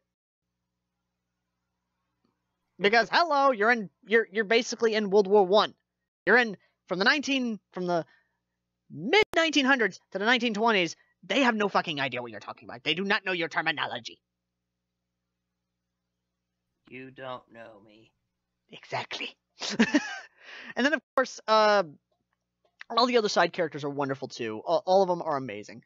But what's really funny is that in the manga, and this is actually a question that's been raised up a lot, is, so wait, if she's technically a guy inside of a woman's body, how's that going to be for relationships? And of course, the manga answered saying that Tanya would rather have a homosexual relationship with another woman than actually with a guy. And it's like, oh, that's interesting. Like, oh, I didn't see that coming. Yes. But oh my goodness, it's just the animation's amazing. The show's amazing. Everything about it is amazing. It's fucking Cowboy Bebop level of perfect. And I rarely say that about an anime. Is it hard to find good animes out there nowadays? Is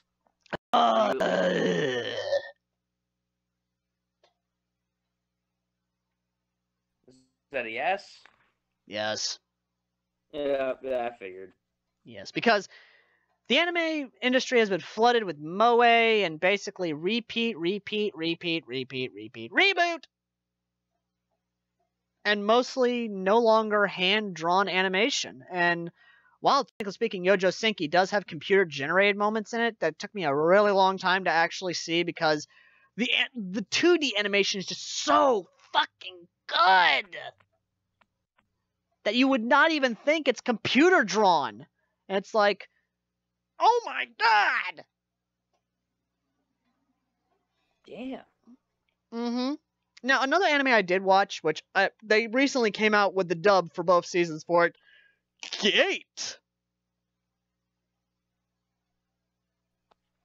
Well, what was it?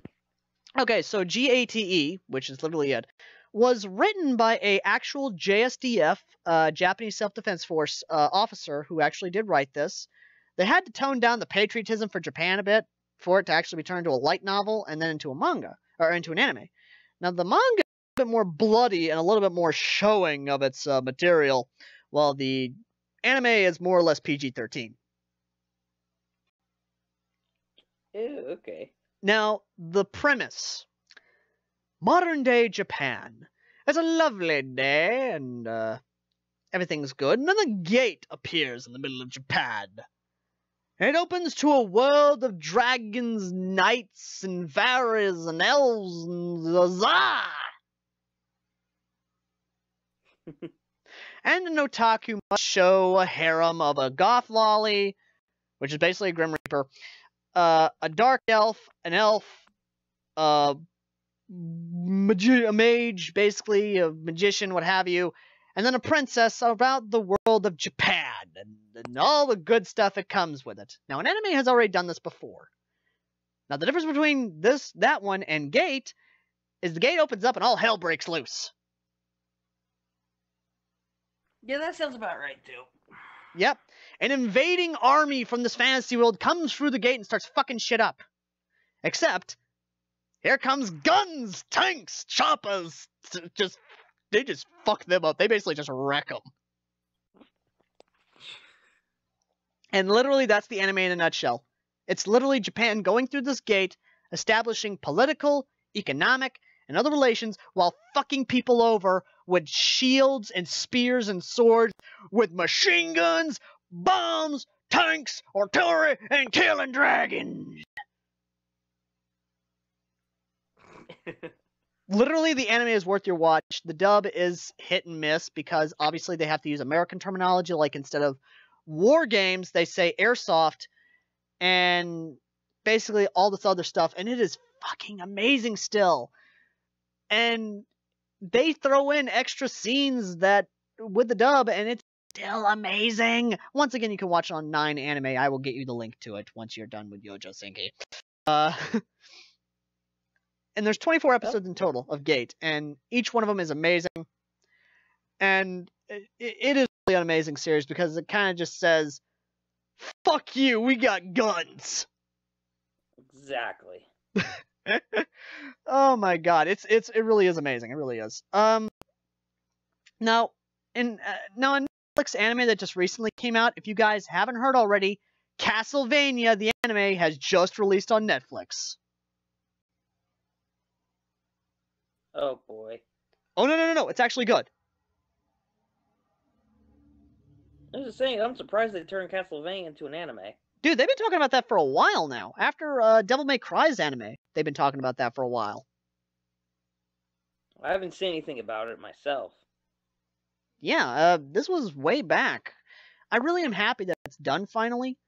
But then of course there are a lot of good animes, and these are my recommendations if you're looking for anime on Netflix. All Noah Zero, Knights of Sidonia, which is based on a really good manga that I would recommend you guys check out. It's a really awesome manga. Shit, what else is there? The Ghost in the Shell OVAs, those are really fucking good.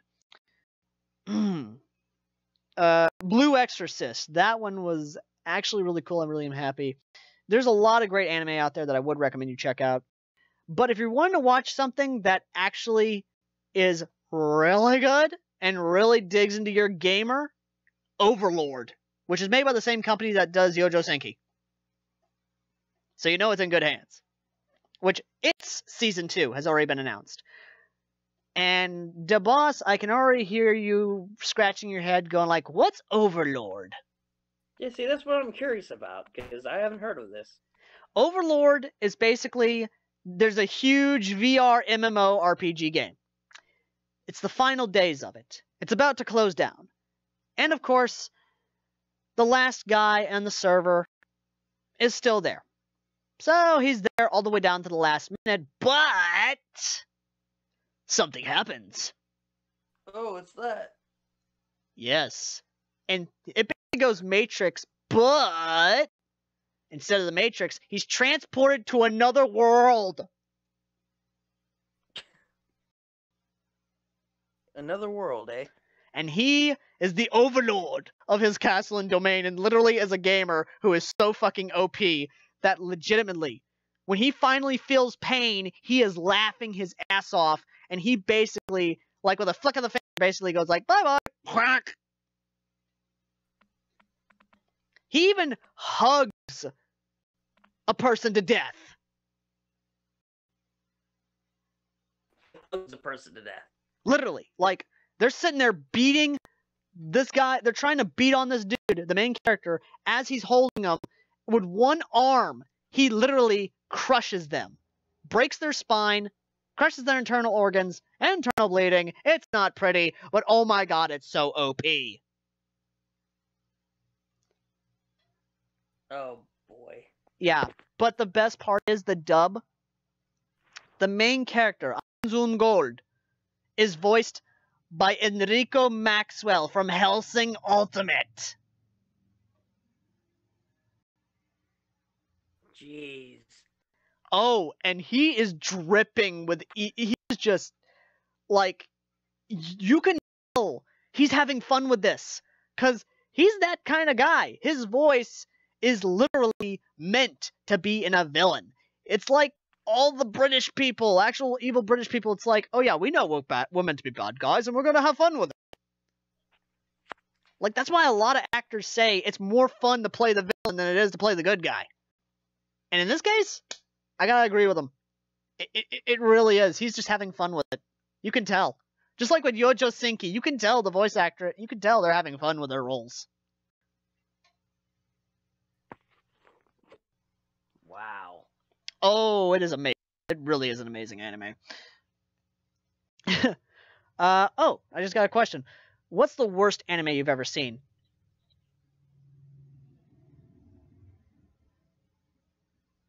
Oh, do you want me to answer or you? I just had a flashback to the worst thing I had ever seen in my life. Oh, and what's that?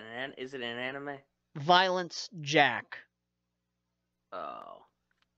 You've heard of it, haven't you? I've heard things from some of my friends who said they hated it. Yes. I just I oh. What about you? My worst anime? Uh, um, hmm. That's a hard one, actually. The only kind of like anime shows that I remember watching as of late, I've been rewatching the Yu-Gi-Oh series, and some Pokemon and stuff. Don't judge me, by the way. I love my childhood. Dude, same here. The one anime that I can think of right now, nothing like major or anything. Some people might disagree with me. It's the Yu-Gi-Oh! Not GX. It's not 5Ds either. It's the generation after 5Ds. Ugh. Yu-Gi-Oh! Zexal. I absolutely despise that series. They took the innovation of a classic Yu-Gi-Oh! Series and just turned it into something complicated, and it's just awful. You The wanna know what idea of like, Do you know what the worst thing is? what's that? They're actually making an anime around fidget spinners, and it's the guy who did the Beyblade anime. Well, I think that I have a new hated anime series now. I'm like, why? Why Japan? No, you're supposed to be the good guys. You're supposed to be the counterculture. You're supposed to be the people who actually counter the BS that America comes up with as fads. But your BS actually fucking works. Well, sadly, they decided to make it, so I have no idea why. Oh, God. Why? But, yeah. Now, what really kind of throws me off, and I love this, I really do, I love this, is that while watching anime, and I'm talking like watching a shit ton of anime, old, new, present, just what have you, I have come across a lot of cliches. And yet, at the same time, I have critiqued so many animes and actually raised so many questions. I've raised my hand. I've actually paused an episode of an anime once, and I was like, why? Like, why would you do this? Oh, God. I actually went to a full-blown rant on an anime episode once. I was just... Oh, my God. It was just so bad. But there is an anime that's so bad, it's good. Which one's that? Okay, so I have found from watching a lot of old anime and new anime that between 04 to 05, there was a shift in the voice acting where it started getting better. Pang. Oh, boy. Okay, so Pang, if you ever look up the meaning behind the word, actually was what Japan was called at one point. Now, the story behind Pang, it's an alternative history story, is that we are set in the modern era of 2002, even though it was released in 04. Jeez. Now, this is the most advanced JSDF Japanese Maritime Defense Forces, which is basically JMDF, destroyer that was ever made by Japan, and is going on an exercise with America, with the American Navy and the Japanese Maritime Defense Forces. And here's the kicker. They go through the South China Sea's equivalent of the Bermuda Triangle. And they are thrusted back in time to 1942.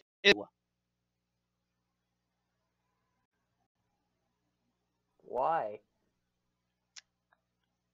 Basically, timey-wimey, wibbly-wobbly stuff.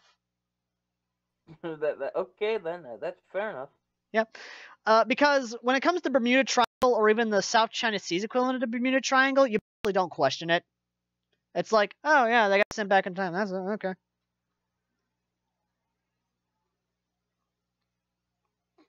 Oh boy. Yeah, but what's really cool is it's like, while yes, the dub is hilariously 2004, because here's the thing. We have an over-serious actor. We have an over-serious EXO. We have a somewhat cynical, basically calculating person. And then we have the Southern hick. Like, not even joking. This is what the guy sounds like. Well, I tell you what, I can't believe we're back here in 1942. What are we going to do? I'm like, I had to pause that episode and just laugh so hard. Because it's like, oh my god. Just, oh my god.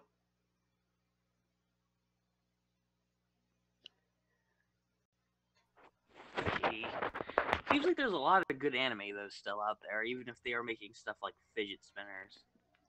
Oh yes, there is. But seriously though, if you do, definitely look up this gem, Zaipang. Once again, you can watch it on 9 Anime. You can download it from there as well. Zaipang is a really cool anime, and while yes, the voice acting is hilariously 2004, it's a really good premise, and they follow through on a lot of good stuff, but they end it on a freaking buy the manga cliffhanger. I'm like, you son of a bitch! You bastards! You motherfuckers! It's like, why would you do this? Why would you do this to us? We were so invested! I was invested in this! I wanted to know the outcome! But then it's like, nope! Buy the manga! It's like, no sir. Oh god. But yeah, what good animes have you seen recently? I haven't actually been looking at animes recently. I've been rewatching like really good old anime that I loved back in the day, like Yu-Gi-Oh! And stuff. Honestly though, I haven't looked at any of the newer stuff, but I've seen a couple of like commercials for some newer stuff, but honestly, I don't know. I mean, like, if you know of good any anime to suggest, I would definitely be interested in that. Well, yeah, because I'm the only one who's actually a cynical bastard. But seriously, though, there are a lot of good animes nowadays, and there are a lot of good abridged series, which, by the way, if those of you are wondering, Team 4 Star, just go watch Team 4 Star. Okay, guys? Just go watch it. Just go. Just go watch Team 4 Star's stuff. They are fucking amazing.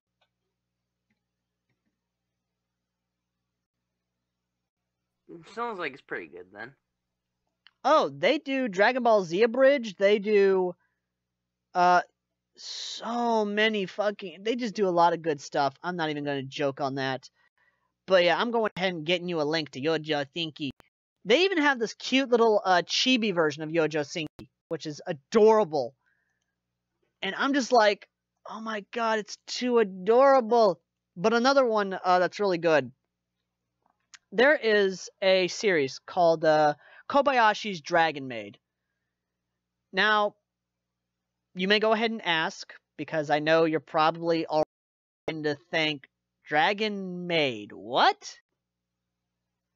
Yeah, exactly. Well, what is that? What is it? Okay, so Kobayashi Dragon Maid is basically set around this working girl who is a hard worker and a very hard drinker. Like, not even joking, right? She gets off work. Boom! She is downing some beer. But she comes across a dragon. She saves the dragon's life. And now the dragon's her maid. Yeah, okay. And in this whole show, literally, more dragons. There be dragons. I don't think there's a ton of dragons. Like, there is. But what's really cool is that Gaijin Goomba did an analyst of all the dragons, and they're actually really good, except for one, which is everyone's waifu dragon.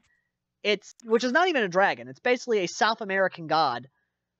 Is actually a dude. It's a dude. Well, it's based off. Well, the dragon it's based off. Well, not even dragon. Damn it!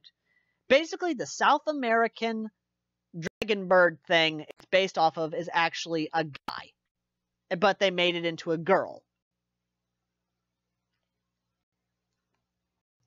Japan and their liberties. That Japan just loves doing that. I think it's, well, Japan has their things too, I guess. Yeah. But now what's really interesting is that a little cute, adorable dragon comes along. Adorable. Literally. And then, of course, we see a lesbian family form around it because she literally has two mother figures. One's the work, one's the stay-at-home mom, and then there's her, the cute little adorable daughter who goes off to school, makes some friends, comes back, and then there's a possible lesbian thing between her and another schoolgirl, and I'm like, okay, whoa, back it up, just calm down. Jesus, you already have enough hentai fuel with just the two main characters. Just calm it down. Just come on back, okay? Like, that's me during the whole time when I see her and her friend on the screen. It's like, yeah, you need to calm down. You need to tone it down. Come on down.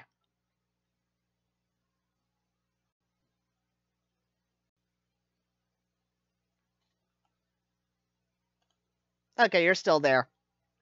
Yeah, I'm still here. I'm making sure because, I don't know, it just cut out for a second.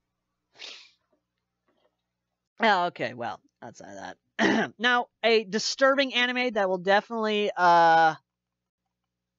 possibly get some raised eyebrows at you, cause possibly the cops to get called on you. DEQ.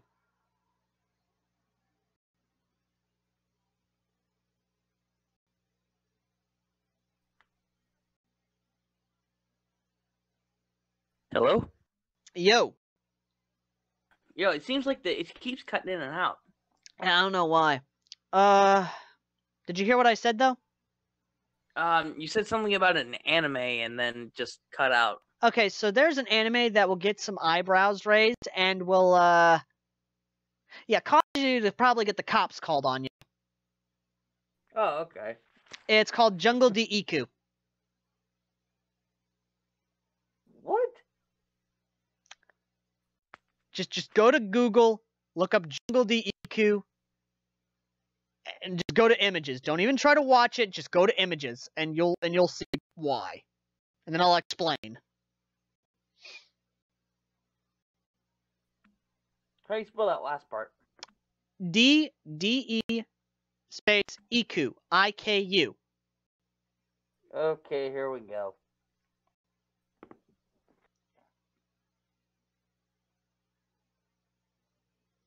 What the heck? Is this who it is?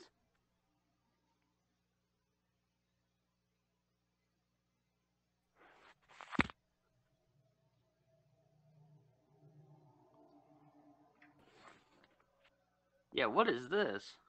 Jungle DEQ is about, and I'm not even joking, it is about a jungle spirit, about a girl who basically inherits the powers of a South American and or what have you spirit, and the way she has to do it is she has to do a sexual dance that causes her orgasm and turn into a jungle spirit with ungodly huge breast. Judging from these images, the breast part's definitely accurate. Now, do you want to know what the bad part is? Oh, what's that?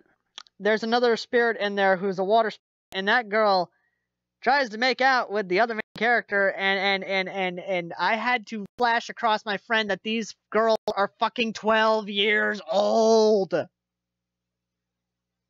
Well, damn. Now, here's the bad part.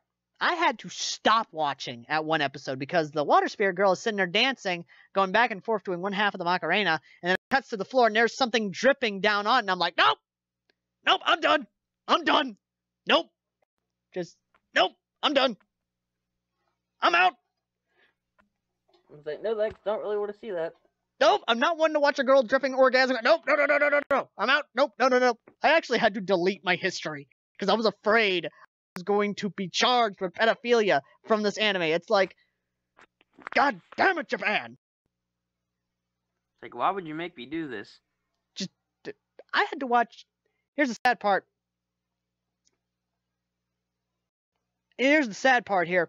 I actually, in college, for $100, I had to watch all 3 OVAs of freaking Boku no Pico.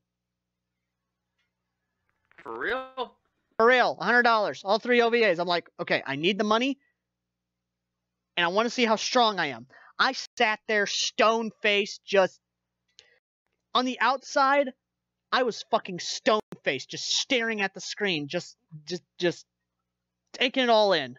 And on the inside, I am screaming my head off.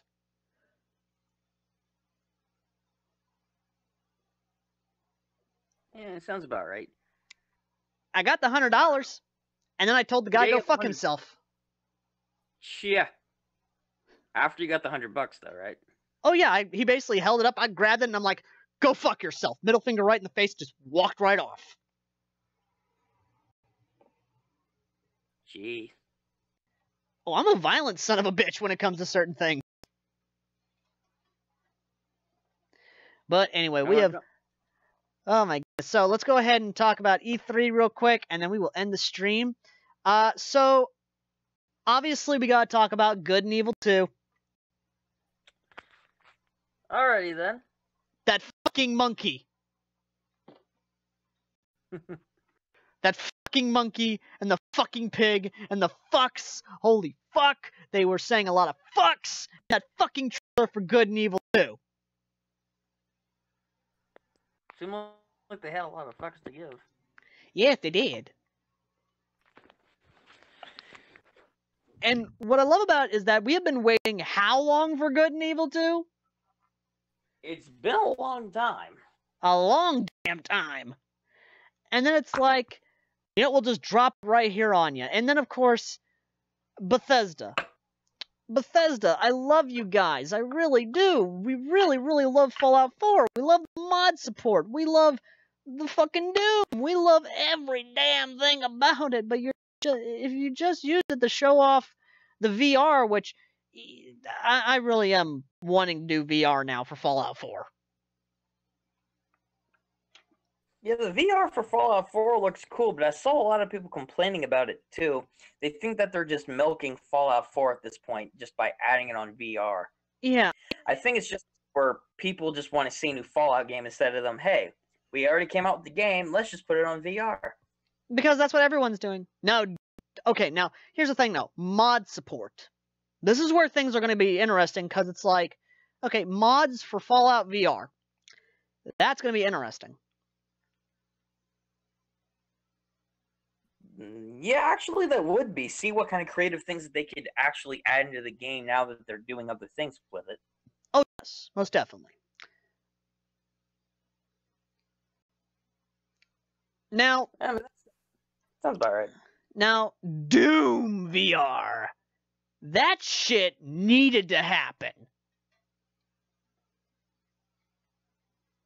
Oh yeah, I agree with that because I think it's really cool the fact that they're expanding other games onto things like VR, for example. Doom, I think, is one of those classic games that everyone just wants to see other things done with so they can enjoy the game in other ways.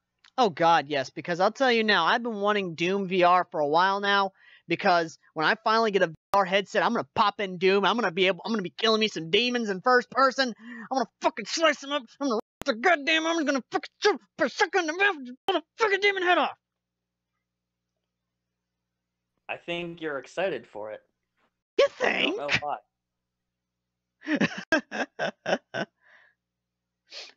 But in all seriousness, though, man, I'm not gonna lie. I am happy that this is happening. I am excited this is happening. And then, of course, Wolfenstein 2. We've talked about this a little bit earlier on, but oh my god, we've been waiting for this sequel since they released Wolfenstein: The New Order. They released fucking Wolfenstein: The Old Blood. Oh my god, yes! It sounds like it'll be really, really cool then, too, especially. Oh God, the fact we're gonna start a revolution in America, the fact we're gonna kill some KK members, the fact we're gonna kill some goddamn Nazis,